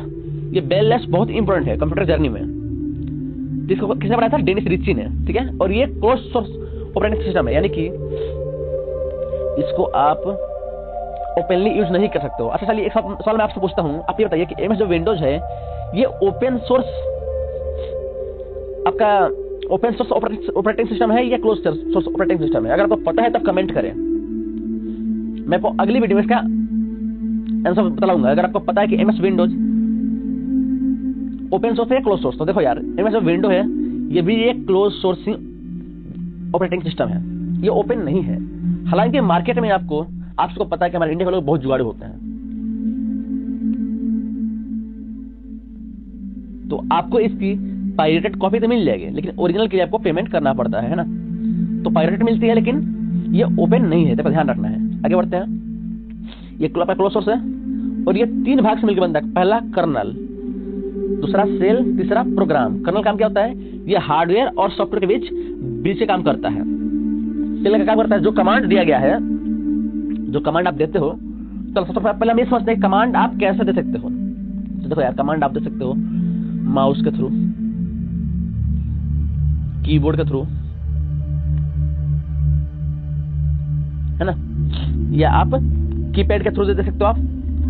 तो जो आप कमांड देते हो ना, उसको ये इंटरप्रेट करता है। कौन? सेल करता है, जो यूनिक्स ओएस का भाग है। लास्ट है प्रोग्रामी, यहाँ पर प्रोग्राम नहीं है, प्रोग्रामी है, जिसको क्या बोलते हैं, यूनिक्स कोड का नॉलेज। यूनिक्स कोड का जो ज्ञान है उसको बोलते हैं प्रोग्रामी, ठीक है। तो आपको बस ये टाइम ध्यान रखना इसमें, यही इंपॉर्टेंट है। आगे बढ़ते हैं। अब कुछ यूनिक्स के उदाहरण है, कौन कौन से? सोलराइज है, लाइनक्स है, मैक ओएस है जो कि आपके एप्पल में होता है, फ्री बीएसडी है और ओपन बीएसडी है, ठीक है। अब नेक्स्ट क्या है? Linux, lovable intellect not using XP. असल ये रहे कि एस यहाँ पर एक्सपी का प्रॉब्लम क्या होता है? इसका प्रॉब्लम होता है एक्सपीरियंस, एक्सपी का प्रॉब्लम होता है, ध्यान रखना है। तो जो लाइनक्स है ये एक ओपन सोर्स ऑपरेटिंग सिस्टम है जो 1991 में बना था और ये सिर्फ कर्नल बेस्ड है। अब इसको आप फ्री में भी यूज कर सकते हो, ठीक है। इस एग्जाम्पल कौन सा है? उबंटू, एंड्रॉइड और फेडोरा। आप लोग एंड्रॉइड से अच्छी तरीके से परिचित हो क्योंकि आपके मोबाइल में ऑलरेडी एंड्रॉइड है। तो क्या आपको एंड्रॉइड के लिए पेमेंट करना पड़ता है हर एक साल? नहीं, हमें फ्री मिलता है, हम मोबाइल लेने जाते हैं हमें फ्री मिलता है ना। वही चीज है कि ये एक ओपन सोर्स है, कौन? लाइनक्स। आगे बढ़ते हैं। अब भाई आपका एक टाइम होता है बग। बग क्या होता है? आपने नाम सुना भी होगा बग। तो बग बोलते हैं हम एरर को। ये क्या, कहाँ होती है ये एरर? सॉफ्टवेयर में पाई जाने वाली अशुद्धियां यानी एरर, उसको हम कहते हैं बग। और ये कैसे होती है? फॉर एग्जाम्पल मान लो आप कोई सॉफ्टवेयर बना रहे हो, आप कोडिंग कर रहे हो, राइट, तो कुछ ना कुछ गलतियां हो जाती हैं, तो उसी को हम बग बोलते हैं। अब एक टर्म है आपका डिबगिंग। डिबगिंग क्या होता है? जो गलतियां हुई हैं उनको ढूंढ कर उसमें सुधार करना है, इस प्रोसेस को क्या कहते हैं? डिबगिंग, ठीक है। और पैच क्या होता है? जो सॉफ्टवेयर एरर को ढूंढ कर उसमें सुधार करता है। जो सॉफ्टवेयर एरर को ढूंढकर, यानी कि जिस सॉफ्टवेयर के थ्रू आप उसमें गलतियां ढूंढते हो उस कोडिंग के अंदर, उसको जो ढूंढकर सुधार करता है वही सॉफ्टवेयर आपका पैच कहलाता है। और ये तीनों जो टर्म है ये बहुत ज्यादा इंपॉर्टेंट है तीनों, ठीक है। आपको ध्यान रखना है इन सब चीजों को। आगे बढ़ते हैं हम। अब है आपका virus, vital information resource under seize. ये आपको प्रॉब्लम याद रखना है। इसका जो आविष्कारक है वो कौन है? फ्रेड कोहेन और वान न्यूमैन, ठीक है। एग्जाम्पल कौन से हैं? पहला है क्रीपर। इसके बारे में क्या है कि ये पहला वायरस 1971 ईस्वी में रेड टॉमलिंसन ने ARPANET पर खोजा था। तो ध्यान रखना है। तो क्रीपर है, ये सवाल भी आपको मिलेगा पक्का। ये सवाल आपको आपके एग्जाम में मिलेगा कि जो क्रीपर था वो कहां पर खोजा गया था। तो इसे खोजा गया था ARPANET पर। इंटरनेट से पहले आपका ARPANET ही था। हम इसके बारे में पढ़ेंगे, नेटवर्क एंड सिक्योरिटी में पढ़ेंगे हम ARPANET के बारे में। तो इस पर ये खोजा गया था। कौन? Creeper virus. ये पहला वायरस है जिसको खोजा गया था ARPANET पे, ध्यान रखना है आपको। नेक्स्ट अगला क्या वायरस है? माइडूम, कोलंबस, जेरूसलम, श्रीब्रेन, कॉन्फिकर, अन्ना कोर्निकोवा और आईलवी वायरस। ये सब आपके वायरस के नाम हैं, ठीक है। और इनकी क्या विशेषता होती है कि ये अपनी कॉपी खुद ही बनाते हैं। एग्जाम्पल में जैसा मालवेयर हो गया, वर्म हो गया या स्पाईवेयर हो गया, ठीक है। अब एक और वायरस होता है जो रियल या हेल्पफुल होने का ढोंग करता है। देख रहे हो, जो रियल और हेल्पफुल होने का ढोंग करता है और अपनी कॉपी खुद नहीं बनाता है, ऐसे वायरस को बोलते हैं हम ट्रोजन हॉर्स। ये भी वायरस में बहुत ज्यादा इंपॉर्टेंट है, इस पॉइंट को आप लोग नोट कीजिएगा। ट्रोजन हॉर्स जो रियल या हेल्पफुल होने का ढोंग करता है, ये होता रियल नहीं है, ये है वायरस, लेकिन रियल या हेल्पफुल होने का ढोंग करता है और अपनी कॉपी खुद नहीं बनाता है। ये दोनों टर्म से आपका सवाल पूछ सकता है, उसको हम बोलते हैं ट्रोजन हॉर्स, ठीक है। आगे बढ़ते हैं हम। अब है एंटीवायरस। अब वायरस है तो उसका कुछ ना कुछ इलाज तो होगा ही, तो उसको बोलते हैं एंटीवायरस, जो वायरस को रोकते हैं और सिस्टम को सेफ रखने में हेल्प करते हैं, यानी सिस्टम को सिक्योरिटी प्रदान करते हैं। हम देखेंगे कौन कौन से आपके एंटीवायरस हैं। पहला है MCAFE, दूसरा कास्परस्काई, एवास्ट, आपने एवास्ट नाम सुना ही होगा, फिर AUG, फिर बिटफाइंडर, फिर नोर्टन, फिर 360 सिक्योरिटी और क्लीन मास्टर। क्लीन मास्टर से आप परिचित होंगे बढ़िया से। ये सब के सब आपके एंटीवायरस है। तो यहां पर आपका हार्डवेयर एंड सॉफ्टवेयर का चैप्टर खत्म होता है। अगर सवाल बनेंगे तो इनमें से ही बनेंगे, इसके अलावा सवाल नहीं बनेगा, ये मेरी गारंटी आपसे। तो बस आपको इस वीडियो को 2 बार 3 बार जितने हो सकता है आप देख लें, बढ़िया से नोट्स बना लें और इसको बार बार रिवीजन कर लें। अगर क्वेश्चन बनना होगा किसी से बनेगा। जय हिंद साथियों, स्वागत है आप सबका कंप्यूटर सीरीज के 5वीं वीडियो में। दोस्तों अब तक हमने 5 वीडियो करा दिया कंप्यूटर की। दोस्तों आज की वीडियो हम पढ़ने वाले हैं पूरे आपके ईमेल के बारे में कि ईमेल क्या होता है, इसका आविष्कार किसने किया, सबसे पहले कहां पर ईमेल भेजा गया था और इसको किस कंपनी ने लॉन्च किया था। साथ ही ईमेल्स को भेजने के लिए कौन कौन सा प्रोटोकॉल यूज होता है, एसएमटीपी क्या होता है, पॉप क्या होता है, आईमैप क्या होता है, फिर ईमेल एड्रेस में कितने कैरेक्टर मैक्सिमम हो सकते हैं, इसका फाइल साइज कितना होता है, स्टोरेज कितना होता है इसके अंदर, इसमें इसका क्या क्या मतलब की विशेषताएं होती हैं, फिर ईमेल एड्रेस का लेआउट क्या होता है, यहाँ पर सीसी है, डबल सी है, फिर बीसीसी इसका मतलब क्या होता है, यहाँ पर जो ये आइकन दिया गया इसका मतलब क्या है, फिर कौन कौन से ईमेल सर्विस प्रोवाइडर है, कौन कौन सी कंपनी है जो ईमेल सर्विस प्रोवाइड करती हैं, साथ में एक हम वैलिड ईमेल एड्रेस की पहचान कैसे कर सकते हैं, तो हम पूरा इस वीडियो के अंदर पढ़ने वाले हैं। दोस्तों, आपके कंप्यूटर सब्जेक्ट में से अगर ईमेल से क्वेश्चन बनेगा तो सिर्फ इन्हीं टॉपिक से क्वेश्चन बनने वाला है, अदरवाइज नहीं बनेगा। तो इसीलिए जितने भी क्वेश्चन बन सकते हैं उन सब डिटेल्स को हमने इस वीडियो के अंदर मेंशन किया हुआ है। तो इस वीडियो को ध्यान से देखें। देखो यार दोस्तों, यदि आप नए हो, पहली बार हमारी वीडियो देख रहे हो, तो हमने ऑलरेडी कंप्यूटर की 4 वीडियो बना रखी है। पहला आपका इंट्रोडक्शन ऑफ कंप्यूटर, दूसरा इनपुट आउटपुट, तीसरा आपका मेमोरी, चौथा है आपका हार्डवेयर एंड सॉफ्टवेयर, जिसके अंदर हमने MS विंडोज, MS डोज को भी करा रखा है। तो आप जाकर वहां से पढ़ सकते हो। इस सब सब एक ही प्लेलिस्ट में है, तब हमारे चैनल पर जाए, वहां पर प्लेलिस्ट में खोलेंगे तब वहां से मिल जाएगा कंप्यूटर प्लेलिस्ट। और ये सब आपका अभी जो रिसेंट में भी एनवीएस एग्जाम होने वाला है, एनवीएस हो गया, फिर दिल्ली पुलिस हो गया, मतलब जितने भी वनडे एग्जाम है, यहाँ तक कि आपके एनटीपीसी हुआ, एनटीपीसी, फिर आपका SSC CGL, मतलब जितने भी वनडे एग्जाम में है, अगर आपके कंप्यूटर क्वेश्चन आते हैं तो ये वीडियो आपके लिए यूजफुल होने वाली है। तो इस वीडियो को बहुत ध्यान से देखना। दोस्तों, हम शुरू करते हैं कि ईमेल क्या होता है। देखो यार, ईमेल का पूरा नाम है इलेक्ट्रॉनिक मेल, ठीक है। और इसके द्वारा हम audio, video, image, document, zipped file सभी भेज सकते हैं। क्वेश्चन कैसे पूछता है कि आप बताइए कि ईमेल के द्वारा आप क्या क्या भेज सकते हो। कोई आपको ऑप्शन में ए में आ जाएगा ऑडियो, बी में वीडियो, सी में इमेज, और ऑप्शन डी में आएगा कि ये सभी। तो आपको ऑप्शन डी मारना है, ये सभी। और क्वेश्चन बनेगा ये ऐसे ही इसी फॉर्मेट बनता है, तब ध्यान रखना है। आगे बढ़ते हैं। रे टॉमिल्सन ने सबसे पहले 1970 में अर्पानेट से ईमेल भेजा था, इसीलिए इन्हें फादर ऑफ ईमेल कहते हैं। तो जो रे टॉमिल्सन है दोस्तों, हमने पिछली वीडियो में भी इनका जिक्र किया है, रे टॉमिल्सन का। तो आप मुझे बताएं, अगर आपने वीडियो ध्यान से देखा है या आप जानते हो कि इन्होंने और किसकी खोज करी थी, तो आप कमेंट करें। या अगर आपको नहीं पता है तो आप पिछली वीडियो हार्डवेयर एंड सॉफ्टवेयर देख लें, क्योंकि ये बहुत इंपॉर्टेंट क्वेश्चन है, तो आपको वहां से आपको हेल्प मिल जाएगा। अब बात करते हैं। चलिए, मैं आपको यहाँ पे हिंट दे रहा हूं।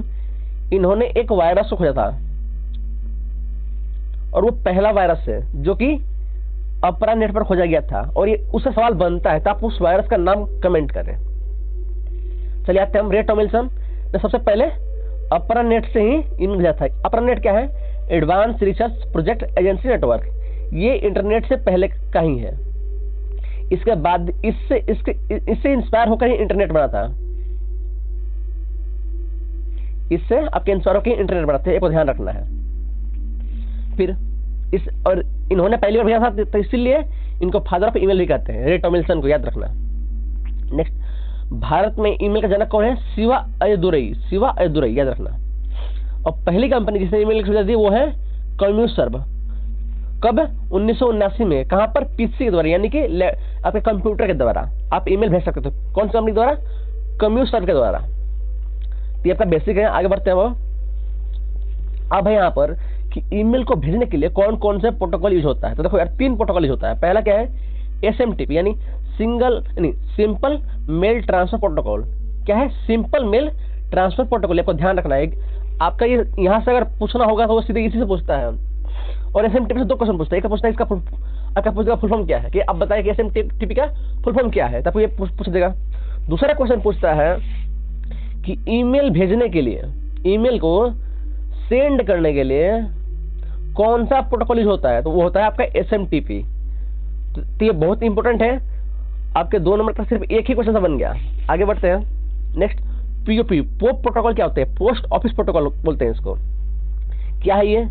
ये है सिर्फ एक डिवाइस में ईमेल को रिसीव करने में यूज होता है। मतलब कोई भी एक डिवाइस है तो उसमें जो ईमेल रिसीव करता है वो कौन सा प्रोटोकॉल होता है? वो होता है पोप। लेकिन यहाँ पर आईमेप क्या है? आईमेप का full form internet message access control. ठीक है, क्या करता है? एक साथ मल्टीपल डिवाइस में ईमेल को रिसीव करने में होता है। यानी आपके पास बहुत सारा डिवाइस है तो उन सब में एक बार में रिसीव कौन कर लेगा, IMAP। ठीक है, ये तीनों प्रोटोकॉल बहुत ही इंपॉर्टेंट है। अगर सवाल बनता है तो इनसे पक्का बनेगा। आगे बढ़ते हम। अब है ईमेल एड्रेस की विशेषताएं। तो क्या है इसमें, मैक्सिमम आप 320 कैरेक्टर यूज कर सकते हो। फाइल साइज 25 MB तक आप भेज सकते हो। इससे अधिक आप भेजोगे तो उसको आपको जिप फाइल में भेजना पड़ेगा। अगर बात करते हैं ईमेल के स्टोरेज की तो होते हैं 15 GB और किसी भी ईमेल एड्रेस के बीच में स्पेस नहीं होता है। और साथ ही किसी भी ईमेल एड्रेस में 2 डॉट नहीं होता है और एट द रेट से पहले यूजर नेम होता है और एट द रेट के बाद एक्सटेंशन नेम होता है। फॉर एग्जाम्पल मान लीजिए कि ये आपका xyz@gmail.com कहीं होता है ईमेल ओके gmail.com। ठीक है, तो एट द रेट जो पहले होता है ये क्या होता है, आपका यूजर नेम होता है और एट द रेट के बाद @gmail.com ये क्या है, ये आपका ये एक्सटेंशन नेम होता है। ठीक है, तो समझ होंगे कि एट द रेट से पहले आपका यहाँ पर जो एट द रेट से जो पहले है ये XYZ जो भी है ये क्या है, यूजर नेम है और एट द रेट के बाद क्या है आपका ये gmail.com एक्सटेंशन नेम है। तो आपको ध्यान रखना है। फिर है आपका कि केस सेंसिटिव नहीं होता है, यानी ईमेल एड्रेस केस सेंसिटिव नहीं होता। केस सेंसिटिव मतलब क्या होता है कि अगर आप ऐसे लिखो A लिखो या A लिखो, अब बड़ा B लिखो या B लिखो, ये सबको ये सेम ही मानेगा। आप बड़ा लिखो छोटा लिखो ये सबको एक समान ही सभी लेटर को एक समान ही मानता है। इसको बोलते हैं केस सेंसिटिव। ठीक है, नेक्स्ट अटैचमेंट ऐड करने के लिए पेपर क्लिप आइकन इसका प्रयोग होता है। तो आपको ध्यान रखना है। अगर सवाल बनने होंगे तो इनसे ही बनेंगे। आपको मैंने इस PDF के अंदर मैंने वो सभी कुछ मेंशन किया जिससे सवाल बन सकता है, अदरवाइज नहीं बनेगा। आगे बढ़ते हैं। ये है आपका एक ईमेल का प्रॉपर लेआउट। समझते हैं क्या है। सबसे पहले फ्रॉम का मतलब जहां से आपका ईमेल आया है। यहाँ पर है आपका टू का मतलब क्या है, जिसको आप भेजना चाहते हो।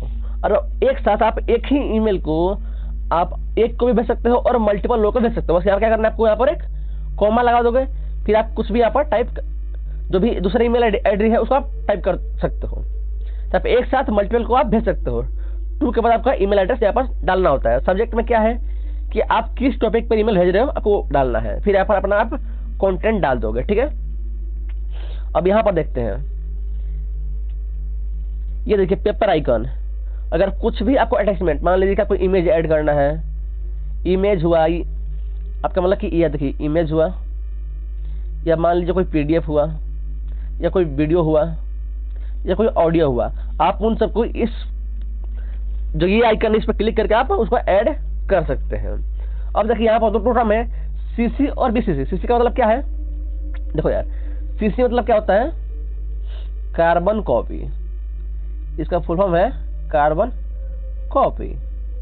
CC का यूज हम तब करते हैं जब हमें एक ही ईमेल को बहुत सारे लोगों के पास भेजना होता है। ठीक है, तो CC में हम भेज देते हैं। इसका एक और चीज है कि आपने जितने लोगों को वो ईमेल भेजा है वो सबको पता लग जाएगा। ठीक है, और एक टर्म है आपका BCC यानी ब्लाइंड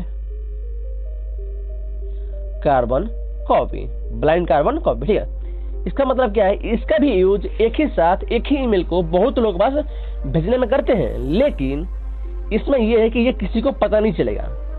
मान लीजिए कि आपने कोई ईमेल BCC के थ्रू भेजा तो सबको पास जाएगा, लेकिन किसी को पता नहीं चलेगा कि ये ईमेल सेम जो ईमेल है ये किसी और को भी मिली है। लेकिन वही अगर किसी भेजोगा तो सबको पता रहेगा कि ये जो ईमेल मेरे पास आया है ये और किसी के पास गया है। तो इसका आपका बेसिक डिफरेंस इन दोनों में। तो अगर सबके पास भेजना है तो आप दोनों का यूज कर सकते हो, लेकिन मान लीजिए सबको पता चलना चाहिए कि हाँ किसी को गया तो CC भेजेंगे।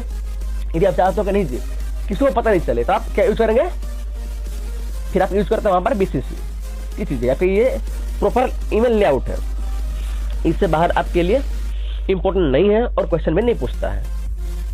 अब मैं हमारा कि कुछ ईमेल सर्विस प्रोवाइडर, मतलब कौन कौन सी कंपनी ऐसी हैं जो ईमेल सर्विस प्रोवाइड करती है। तो पहला क्या है सबसे पॉपुलर, gmail.com।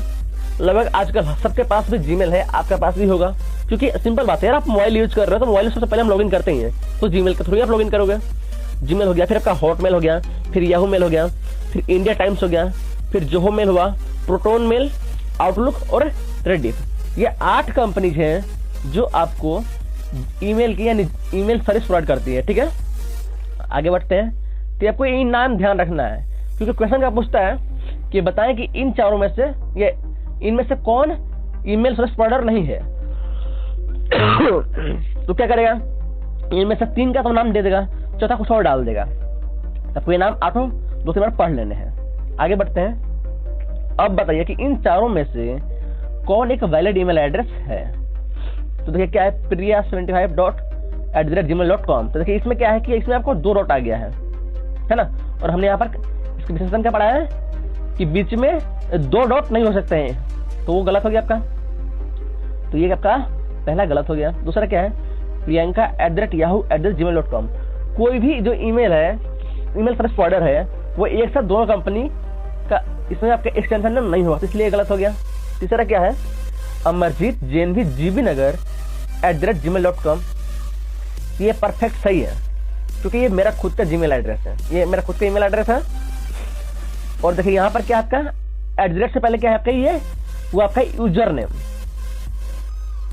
और एट के बाद आपका हुआ क्या, एक्सटेंशन नेम।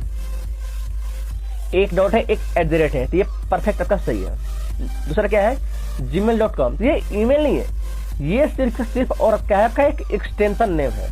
तो आपको इस तरह पता लगाना है कि कौन सा इसमें वैलिड है, कौन सा नहीं है, क्योंकि सवाल इस फॉर्मेट में भी पूछता है, इसलिए मैंने इसको डाला हुआ है। तो उम्मीद करता हूँ आपको अच्छा लगा होगा। ईमेल बहुत ही इजी टॉपिक है और इसमें बहुत ही कम कॉन्सेप्ट है, इसलिए आपकी जो वीडियो है ये मुश्किल से 14 मिनट ही बन पाएगी। ठीक है, बाकी जितने भी क्वेश्चन बन सकते हैं वो मैंने इसमें ऑलरेडी मेंशन कर दिया हुआ है, आपको ध्यान से इसको पढ़ लेना है। बाकी यदि आप नए हो तो वीडियो को लाइक करें, वीडियो पसंद आई हो तो वीडियो को लाइक करो और चैनल को सब्सक्राइब करके यार हमें सपोर्ट करते रहो, ताकि हम आपके लिए ऐसे ही इंफॉर्मेटिव और आपके पेपर से एकदम रिलेटेड वीडियो एकदम लेते हैं, ताकि आपको पढ़ाई के साथ साथ आप एक एग्जाम पैटर्न को भी फॉलो कर पाए। स्वागत है दोस्तों, आज की वीडियो हम पढ़ने वाले हैं कंप्यूटर लैंग्वेज के बारे में, कि कंप्यूटर की लैंग्वेज क्या है, हाई लेवल लैंग्वेज क्या होती है, लो लेवल लैंग्वेज क्या होती है, आपका मशीन भाषा, असेंबली भाषा क्या होती है, फिर फोर्ट्रेन लैंग्वेज, कोबोल लैंग्वेज, फिर यहाँ पर बेसिक लैंग्वेज, सी लैंग्वेज, C++ लैंग्वेज, ये सब कब विकसित हुआ, किसको किसने विकसित किया, जावा क्या होता है, प्रोलॉग क्या होता है, कोमल लैंग्वेज क्या होता है, और EI कब आया था। तो हम इन सब चीज़ों को आज की वीडियो में पढ़ने वाले हैं। दोस्तों यदि आप नए हो तो हमारे चैनल को सब्सक्राइब करें और हमारी वीडियो को लाइक करें। दोस्तों हमने ऑलरेडी 5 वीडियो हमने ऑलरेडी कंप्यूटर सीरीज में कर चुके हैं। इसमें पहला है आपका इंट्रोडक्शन ऑफ कंप्यूटर, दूसरा है आपका इनपुट एंड आउटपुट डिवाइस, जिसके अंदर हम CPU के बारे में बात कर चुके हैं, साथ में प्रिंटर के बारे में हम पढ़ चुके हैं। तीसरी वीडियो के अंदर हमने पढ़ा है मेमोरी, चौथी हमने पढ़ा है कंप्यूटर हार्डवेयर एंड सॉफ्टवेयर, 5वां वीडियो के अंदर हमने पढ़ा है आपके ईमेल के बारे में, और आज हमारा टॉपिक है कंप्यूटर लैंग्वेज, जो कि 6ठी वीडियो है। तो यदि आप नए हो तो दोस्तों मैं एडवाइज करूंगा कि आप शुरू से ही देखें, ताकि आपको कंप्यूटर जो सब्जेक्ट है इसके पूरी अच्छी तरह नॉलेज हो और आपके एग्जाम के लिए आपको एकदम रिलेवेंसी के अनुसार कंटेंट मिलता रहे। तो हम समझते हैं कंप्यूटर लैंग्वेज होता है क्या है। देखो यार, कंप्यूटर जो हमारी तरह है ना, वो हिंदी और इंग्लिश नहीं समझता है, उसकी अपनी खुद की लैंग्वेज है जिसको हम कोडिंग या प्रोग्रामिंग लैंग्वेज कहते हैं, और कंप्यूटर आपको समझता है मशीन लैंग्वेज को। ठीक है, सब उसके बारे में आगे पढ़ने वाले हैं। अब यहाँ पर एक वर्ड है कोडिंग, तो हम समझते हैं कि कोडिंग होती क्या है, कोडिंग क्या होता है। तो कोडिंग क्या होता है, एल्गोरिदम को प्रोग्रामिंग लैंग्वेज में बदलना, यानी एल्गोरिदम को प्रोग्रामिंग लैंग्वेज में बदलने को ही हम क्या कहते हैं, कोडिंग कहते हैं। अब टाइप्स ऑफ कंप्यूटर लैंग्वेज, यानी कंप्यूटर लैंग्वेज के कुछ प्रकार हैं, कौन कौन से हैं। पहला है ट्रिपल यानी कि लो लेवल लैंग्वेज, दूसरा है आपका HLL यानी कि हाई लेवल लैंग्वेज। तो आप समझ रहे कंप्यूटर लैंग्वेज क्या होता है। तो कंप्यूटर की अपनी खुद की लैंग्वेज होती है जिसको हम कोडिंग या प्रोग्रामिंग कहते हैं। ठीक है, और इसके 2 टाइप होते हैं, लो लेवल लैंग्वेज और हाई लेवल लैंग्वेज। ठीक है, अब हम समझते हैं इसमें क्या लो लेवल लैंग्वेज क्या होता है ना। यहाँ पर ट्रिपल का फॉर्म क्या है आपका, लो लेवल लैंग्वेज।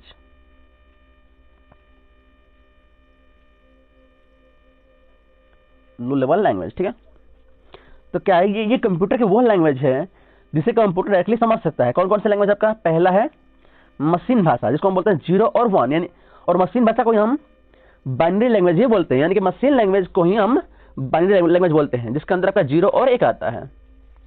इसमें आपका दो चीजें होती है, पहला है ऑपरेशन कोड और दूसरा है लोकेशन कोड। तब ये ध्यान रखना है कि मशीन भाषा के अंदर दो चीजें होती है, पहला ऑपरेशन कोड और दूसरा लोकेशन कोड। अगर क्वेश्चन बनने होंगे तो इनसे ही बनेंगे, अदरवाइज नहीं बनेंगे।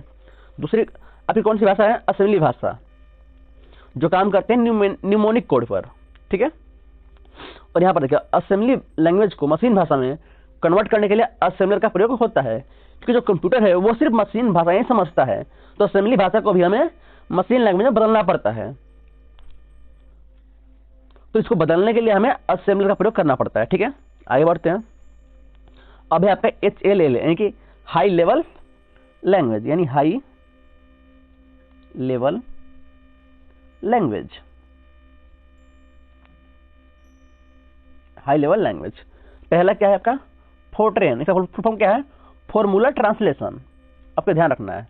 अब समझते हैं कि ये है क्या।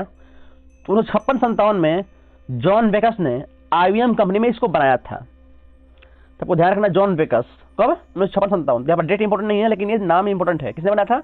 जॉन बेकस ने, और IBM कंपनी में बनाया था। IBM में पूछता है क्या है आपका? International business machine.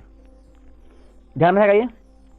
अब यहां पर आपको ध्यान देने वाली बात क्या है कि ये पहली व्यापारिक भाषा है, कंप्यूटर में प्रयोग होने वाली पहली व्यापारिक भाषा कौन सी है?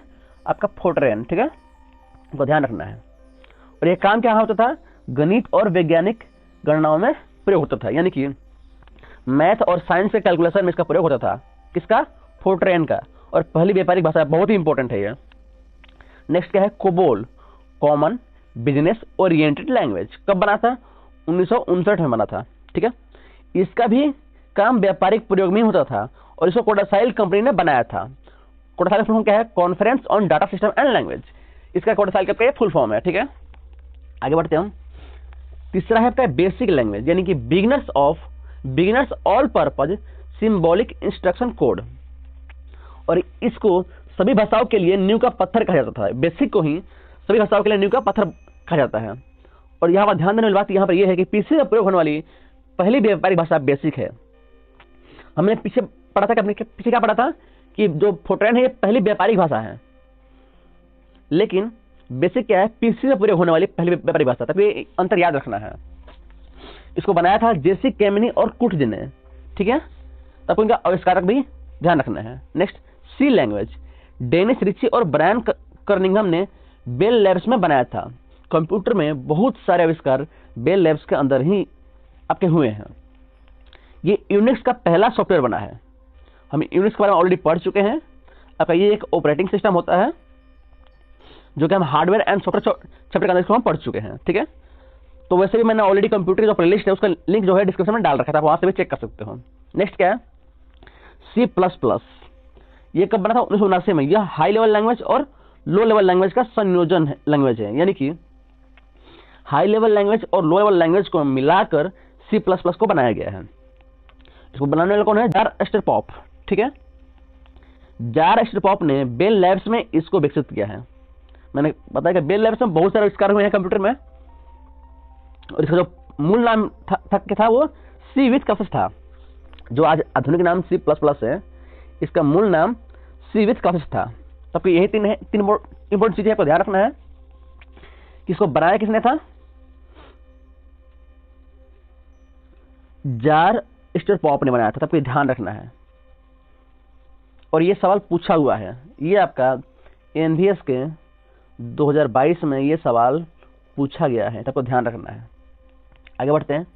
आपका है अब जावा लैंग्वेज, है ना। जावा 1995 में सन माइक्रो सिस्टम कंपनी ने विकसित किया था। ये तो कंपनी का नाम है। बनाया किसने था? तो वो था आपका जेम्स गासलिंग ने, ठीक है। एसी टीवी डिजिटल फ्रिज को कंट्रोल करने के लिए रिमोट के सिग्नल में जावा लैंग्वेज का इस्तेमाल होता था, इस्तेमाल किया जाता है। मैंने आज भी आप एसी टीवी या डिजिटल फ्रिज है उनको आप कंट्रोल करने के लिए जो सिग्नल हम यूज करते हैं ना, वो जावा लैंग्वेज होता है, ठीक है। तो ध्यान रखना है।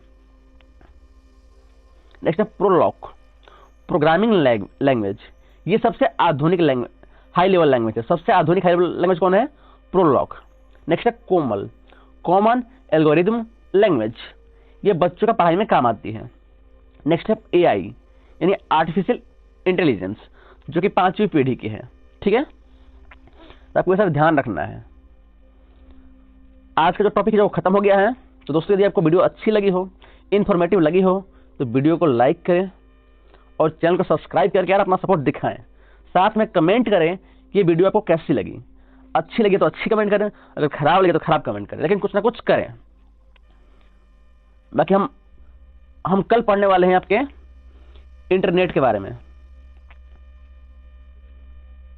और इसके साथ साथ बहुत जल्द आपको 300 एमसीक्यू की पीडीएफ मिलने वाली है। 300 एमसीक्यू भी लेकर आऊंगा जो आपके 2017 से लेकर 2022 तक, क्योंकि एनबीएस के सिर्फ 3 ही एग्जाम हुए, 2017, 18 आपके 2022, तो इन तीनों एग्जाम में कंप्यूटर जितने भी क्वेश्चन पूछे गए हैं वो कुल मिलाकर के 300 बनते हैं। तो उन सब 300 क्वेश्चन का भी मैं आपके सामने लाने वाला हूं। तो चैनल को सब्सक्राइब करो ताकि आपसे ये बहुत बड़ी अपॉर्चुनिटी आपसे मिस ना हो जाए। धन्यवाद। जय हिंद दोस्तों, कंप्यूटर सीरीज के 7वीं वीडियो में आप सभी का स्वागत है। दोस्तों आज वीडियो हम बात करने वाले हैं इंटरनेट के बारे में, और इसके बाद हम बात करेंगे नेटवर्क के बारे में, और ये दोनों चीजों को हम आज की वीडियो में खत्म कर देंगे। इंटरनेट से या नेटवर्क से जितने भी क्वेश्चन बन सकते हैं उन सबको हमने ऑलरेडी इस पीडीएफ में मेंशन किया है, जो आप सामने यहाँ पर देख पा रहे हैं। ये पूरी 12 पेज की पीडीएफ है, तो इसके अंदर हर एक चीज मेंशन कर दिया हुआ है। तो हम आज बात करने वाले हैं। दोस्तों यदि इस टॉपिक से आप कंप्यूटर में क्वेश्चन बनेंगे तो वह इसी 12 पेज से बनेंगे, अदरवाइज नहीं बनेंगे। तो दोस्तों आप कॉपी पेन लेकर तैयार हो जाओ, क्योंकि हर एक चीज को आपको नोट करना है। ठीक है, सबसे पहले समझते हैं कि इंटरनेट, तो इंटरनेट के लिए टीसीपी या आईपी प्रोटोकॉल का इस्तेमाल होता है। ठीक है, टीसीपी क्या होता है? ट्रांसमिशन कंट्रोल प्रोटोकॉल, और आईपी क्या होता है? Internet protocol. ठीक है, आपको ये प्रोग्राम याद रखने हैं। आप समझते हैं ये काम कैसे करता है? देखो यार, जो टीसीपी है ना, वो किसी भी इंफॉर्मेशन को छोटे छोटे पैकेट में तोड़ता है पहले उसको। ठीक है, और इसके बाद जो आईपी प्रोटोकॉल है ये इंफॉर्मेशन को रिसीवर तक सेंड करना है। तो ये आपको मोटा मोटी समझ लेना है। हम इसके बारे में डिटेल में आगे बात करने वाले हैं, आप बस इसको नॉर्मली समझ लो। आगे बात करते हैं फादर ऑफ इंटरनेट या टीसीपी, फादर ऑफ टीसीपी या आईपी कौन है? विंडसर्फ। सवाल पूछता है, ये जीके का भी सवाल है और आपके कंप्यूटर का भी सवाल है। तो फादर ऑफ इंटरनेट कौन है? विंडसर्फ, ध्यान रखना है। और इंटरनेट को कंट्रोल करने वाली संस्था कौन सी है? देखो यार, इंटरनेट तो फ्री तो है नहीं, आखिर इसमें रूल रेगुलेशन है ना। भले ही आप इसको फ्री में यूज कर पा रहे हो, लेकिन इसके लिए तो कुछ ना रूल रेगुलेशन है कि आप क्या सर्च कर सकते हो, क्या आपको डाटा मिल सकता है, क्या आपको नहीं मिल सकता है। तो उसको कंट्रोल कौन करता है? वो करता है ICNN। क्या है? Internet corporation to assigned name and number. देखो ध्यान रखना है कि इंटरनेट को कंट्रोल कौन करती है? ICANN। ठीक है, देखो ध्यान रखना है। आगे बढ़ते हैं। नेटवर्क क्या होता है? देखो यार, 2 या 2 से अधिक कंप्यूटर को जोड़ना। अगर 2 कंप्यूटर यानी कि मान लो 2 मोबाइल जुड़ गए ना आपस में, आपने मान लो कि आप अपने फ्रेंड से कोई मूवी शेयर कर रहे हो, तो वो भी एक नेटवर्क ही है। तो 2 या 2 से अधिक कंप्यूटर को जोड़ना नेटवर्क कहलाता है। नेटवर्क का मतलब सिंपल से इतना ही है। अब देखो यार, नेटवर्क को जोड़ने के लिए ना जो चीजें कौन कौन सी है? पहला क्या है? रिपीटर। ये सिग्नल को बढ़ाने का काम करता है। जितने अधिक रिपीटर होंगे उतने आप अधिक दूर तक सिग्नल को कवर कर पाएंगे। नेक्स्ट क्या है? राउटर। ये सिग्नल को रूट दिखलाता है। राउटर का मतलब ये सिग्नल को रूट दिखलाता है। हब क्या होता है? ये सभी डिवाइस जुड़कर सारे नेटवर्क को कंट्रोल करता है। और स्विच पैकेट प्रोवाइड करता है। दोस्तों ये जो चारों टर्म है, दोस्तों आप इनको 2-3 बार पढ़ लेना है, क्योंकि सवाल डायरेक्ट पूछता है कि रिपीटर होता है क्या है, रिपीटर काम क्या करता है, स्विच क्या करता है, इसलिए मैंने इसे मेंशन किया हुआ है। तो आपको बस 2-3 बार पढ़ लेना है। आगे बढ़ते हैं। अब नेटवर्क से जुड़ने के लिए आपके पास क्या क्या चीजें आपके पास होनी चाहिए? पहले क्या है? आपके पास एक पीसी, लैपटॉप या मोबाइल कोई भी होना चाहिए। इसके बाद ISP यानी इंटरनेट सर्विस प्रोवाइडर, यानी किसी ना किसी कंपनी का आपके पास एक ISP होना चाहिए, जो कि जैसे जियो है, BSNL है, एयरटेल। सिंपल बात है यार, अगर आपके मान लो मोबाइल में रिचार्ज नहीं रहेगा तो आप इंटरनेट एक्सेस नहीं कर पाओगे। नेक्स्ट है ब्राउजर। आप कोई भी चीज कहाँ सर्च करोगे? किसी ब्राउजर में क्या करोगे? नेक्स्ट है सर्च इंजन। अब मान लो आपके पास ब्राउजर है, क्रोम ब्राउजर है, या मान लो फायरफॉक्स ब्राउजर है, या आपके पास एप्पल का मान लो मोबाइल फोन है तो उसमें सफारी ब्राउजर है, राइट। तो उसमें भी तो कोई ना कोई सर्च इंजन होना चाहिए ना। तो सर्च इंजन कौन से हो सकते हैं? जैसे गूगल हो सकता है ना, डकडक हो सकता है। खैर हम इस बारे में आगे बात करने वाले हैं। नेक्स्ट क्या है? मोडम यानी मॉड्यूलर एंड डीमॉड्यूलर। इस बारे में आगे बात करेंगे होता क्या है। और नेक्स्ट है कम्युनिकेशन मीडियम। आगे बढ़ते हैं। ये 6 चीजें हैं जो कि आपके इंटरनेट से जुड़ने के लिए आपके पास होनी बहुत ही ज्यादा आवश्यक है, अदरवाइज आप इंटरनेट पे एक्सेस नहीं कर पाएंगे। आगे अब समझते हैं हम कि वेब ब्राउजर होता क्या है। देखो यार, वेब पेज को सर्च करने का जो सॉफ्टवेयर यूज होता है उसको ही कहते हैं वेब ब्राउजर। जैसे क्रोम हो गया, मोजिला फायरफॉक्स हो गया, एवांट हुआ, ओपेरा मिनी, अपने पहले के मोबाइल में बहुत आता था ये। फिर विवाल्डी हुआ, इंटरनेट एक्सप्लोरर आपके पीछे होता था, सफारी, माइक्रोसॉफ्ट एज और यूसी। तो ये आपके वेब ब्राउजर है। ये तो आपको ध्यान रखना है। यहां पर एक और सवाल बनता है कि जो इंटरनेट एक्सप्लोरर है ये आपका विंडो 8 तक तो ये था इंटरनेट एक्सप्लोरर, ठीक है। लेकिन जैसे ही नया विंडो जो लॉन्च हो, विंडो 10 लॉन्च हो, विंडो 10, ये इंटरनेट एक्सप्लोरर का नाम बदल करके क्या लिखा गया, माइक्रोसॉफ्ट एज। तो ध्यान रखना है, जो इंटरनेट एक्सप्लोरर है यहाँ पर, ये विंडो 8 तक ही सीमित है। इसके बाद आपका माइक्रोसॉफ्ट एज आ गया था, इसका ही नाम है ये, बस इसको अपग्रेड कर दिया गया है। तो इस सवाल पूछता है, इसलिए मैंने यहाँ पर मेंशन किया हुआ है। अब बात करते हैं कौन कौन से सर्च इंजन है। ये का है, गूगल है, याहू है, बिंग है, बाइडू है, चार्टर.com है, AOL.com है, ask.com है, डॉक्टर गो है, फिर एक साइट है, नेवर है। ये सारी चीज़ें का सर्च इंजन है, तो इनको आप पढ़ लेना है, क्योंकि सवाल ऐसे पूछ देगा कि बताइए कि इनमें से कौन कौन से वेब ब्राउजर है, तो वो आपका 3 दे देगा, एक कोई और दे देगा, एक सॉफ्टवेयर नाम दे देगा, या बस इंजन दे देगा, तक वो पता होनी चाहिए। तो जो सवाल पूछता है वो इनमें से ही पूछता है, इसलिए मैंने इसको यहाँ पर मेंशन किया हुआ है।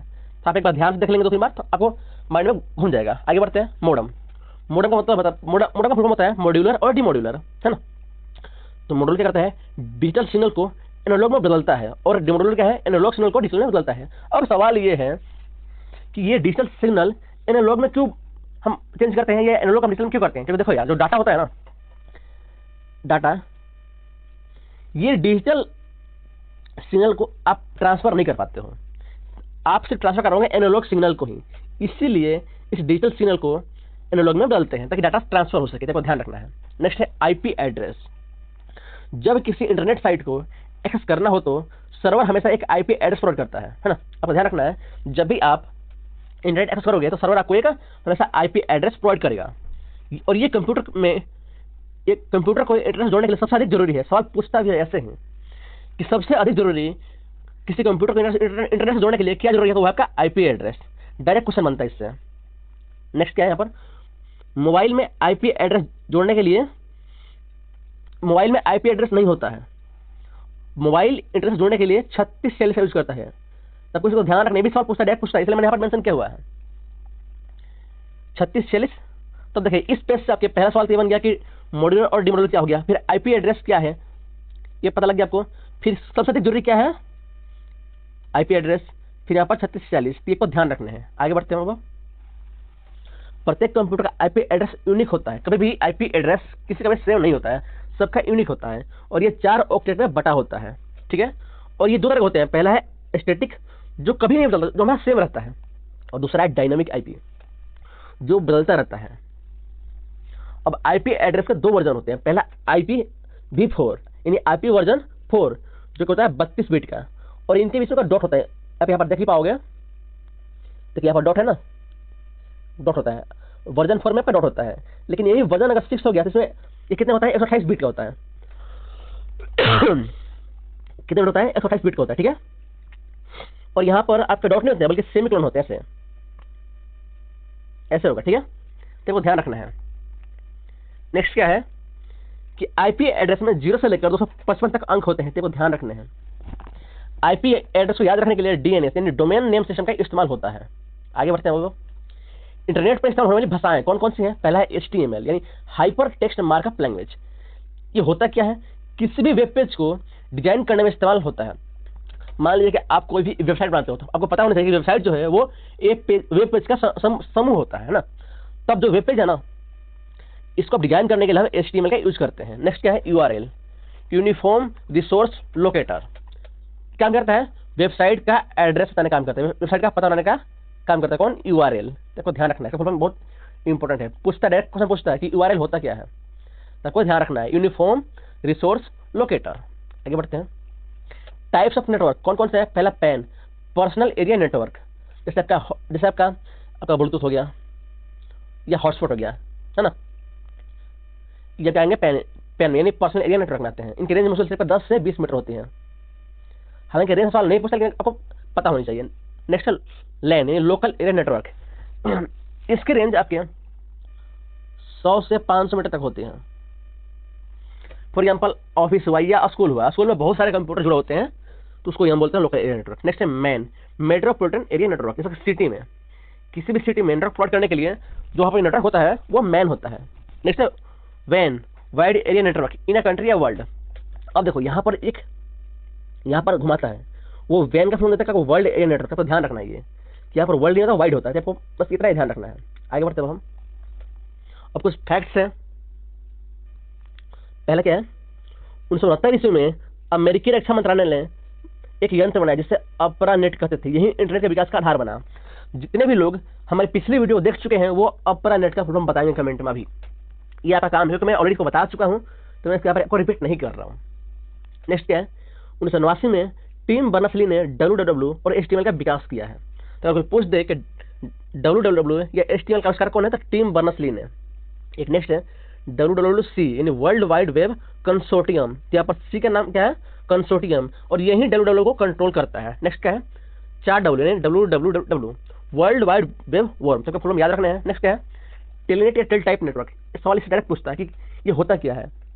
तो दूरस्थ के कंप्यूटर पर लॉगिन करना, यानी कि आप फॉर एग्जांपल कि आप यहाँ पर हो, लेकिन आप मान लो कि आप यहाँ पर दिल्ली में हो, लेकिन आप बिहार के या पंजाब के किसी दूसरे ऑफिस में किसी नेटवर्क पर लॉगिन करना है, तो कैसे करोगे आप, टेलीटाइप नेटवर्क के माध्यम से आप लॉगिन करोगे। तो इसका काम बस इतना ही है। सवाल पूछेगा सीधे डायरेक्ट पूछता था, बस समझ में आना चाहिए। नेक्स्ट क्या है, ISDN यानी इंटीग्रेटेड सर्विस डिजिटल नेटवर्क। आपको ये फुल फॉर्म पढ़ लेना है। Next PSTN public switched telephone network. दोस्तों मैंने जितनी भी अब तक बातें बताई हैं तो उन सबका आप नोट जरूर बनाते चलें, क्योंकि ये चीजें आपको एक बार में समझ में नहीं आई, या तो होना दूर की बात है। तो आपको नोट्स बना लेने हैं, उसको 4 बार 5 बार पढ़ना है। दोस्तों अगर मैं अपनी बात करूँ यार, तो मैंने कंप्यूटर के 2 टीचर से मैंने पूरा सिलेबस कवर किया है, 2 टीचर से। उसके बाद जो मैंने अपना नोट्स बनाया ना यार, जो मेरा नोट्स है उसको मैंने कम से कम 5 से 6 बार तो पढ़ा ही है। उसके बाद मेरा नंबर बढ़ने शुरू हुए। उसके पहले तो कुछ फर्क नहीं पता लग रहा था।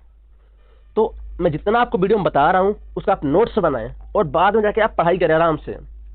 जब आप इसको 5 बार 6 बार जब आप पढ़ोगे तब आपको ये समझ में आने लगेगा, पहले नहीं लगेगा भाई।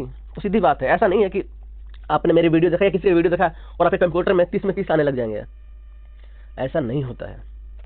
सच बोल रहा हूं, आप मेरी वीडियो पूरी देख लो। इनफैक्ट आप पूरी की पूरी प्लेलिस्ट देख लो, आप पूरी प्लेलिस्ट देख लो, तब भी आपके यार 30 में 10 ही आएंगे। सच बोल रहा हूं। लेकिन जब आप पूरी प्लेलिस्ट देखने के बाद जब आप नोट्स बना लोगे, या आप सिंपल जो मैंने PDF टेलीग्राम ग्रुप में अपलोड किया हुआ है ना यार, आप उसमें पढ़ लोगे ना यार, जब 5-6 बार पढ़ोगे ना, तो अब ये 10 जो है ना, ये बढ़ के सीधा आपके 20 प्लस पहुंच जाएगा।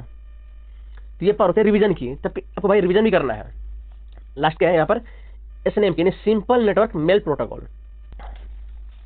ओके, तो भाई आपको ध्यान रखने हैं। आगे बढ़ते हैं। चैट इंस्टेंट मैसेज सर्विस यानी चैट सर्विस प्रोवाइड करने वाली कंपनी कौन कौन सी है, व्हाट्सएप है, फेसबुक है, मैसेंजर है, इंटरनेट रिलेटेड है, लाइन है, टेलीग्राम है, इमो है, वाइबर है, शेयर चैट, गूगल टॉक और वी चैट, स्लैक।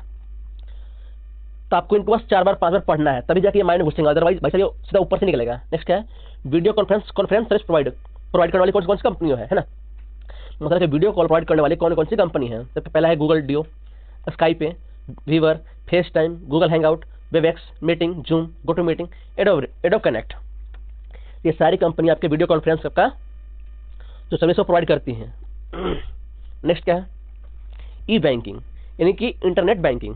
पहला कौन सा, NEFT यानी नेशनल इलेक्ट्रॉनिक फंड ट्रांसफर। इसके क्या है, आप 1 रुपये से लेकर इसमें आप अनलिमिटेड ट्रांसफर कर सकते हो। नेक्स्ट क्या है, RTGS यानी रियल टाइम ग्रोस सेटलमेंट। दोस्तों मैं एक बार फिर बोल रहा हूँ, फुल फॉर्म डायरेक्ट सवाल पूछता है कि इसका फुल फॉर्म क्या है। RTGS real time gross settlement, 2 lakh से लेकर अनलिमिटेड। और IMPS immediate mobile payment service यानी 1 से 2 लाख तक आप डायरेक्ट पेमेंट कर सकते हो। तो ये पे ई बैंकिंग है। तो दोस्तों नेटवर्क चैप्टर का पूरा खत्म हो चुका है। यदि वीडियो अच्छी लगे तो लाइक करो, और यदि आप नए हो तो आप यार पूरी प्लेलिस्ट देखो, पूरी पहले आप प्लेलिस्ट देखो, फिर अपने नोट्स बनाओ और उसको भाई 5 से 6 बार रिवीजन करो, तभी रिजल्ट मिलेगा। अदरवाइज आप भाई कितनी वीडियो भी देख लो, रिजल्ट ऐसा नहीं मिलता है भाई। मुझे भी नहीं मिला था, सच बोल रहा हूँ मैं। तो आप बस यार मेहनत करो, बाकी जितना हो सकेगा मुझसे मैं आपको बेहतर कंटेंट दूंगा। बाकी को वीडियो कैसी लगी, आप इसमें और भी क्या इंप्रूवमेंट चाहते हो, उस आप कमेंट में करो, वो आप कमेंट करो, मैं वो आपका प्रयास करूँगा आपको बेहतर से बेहतर कंटेंट मिल सके। Thank you.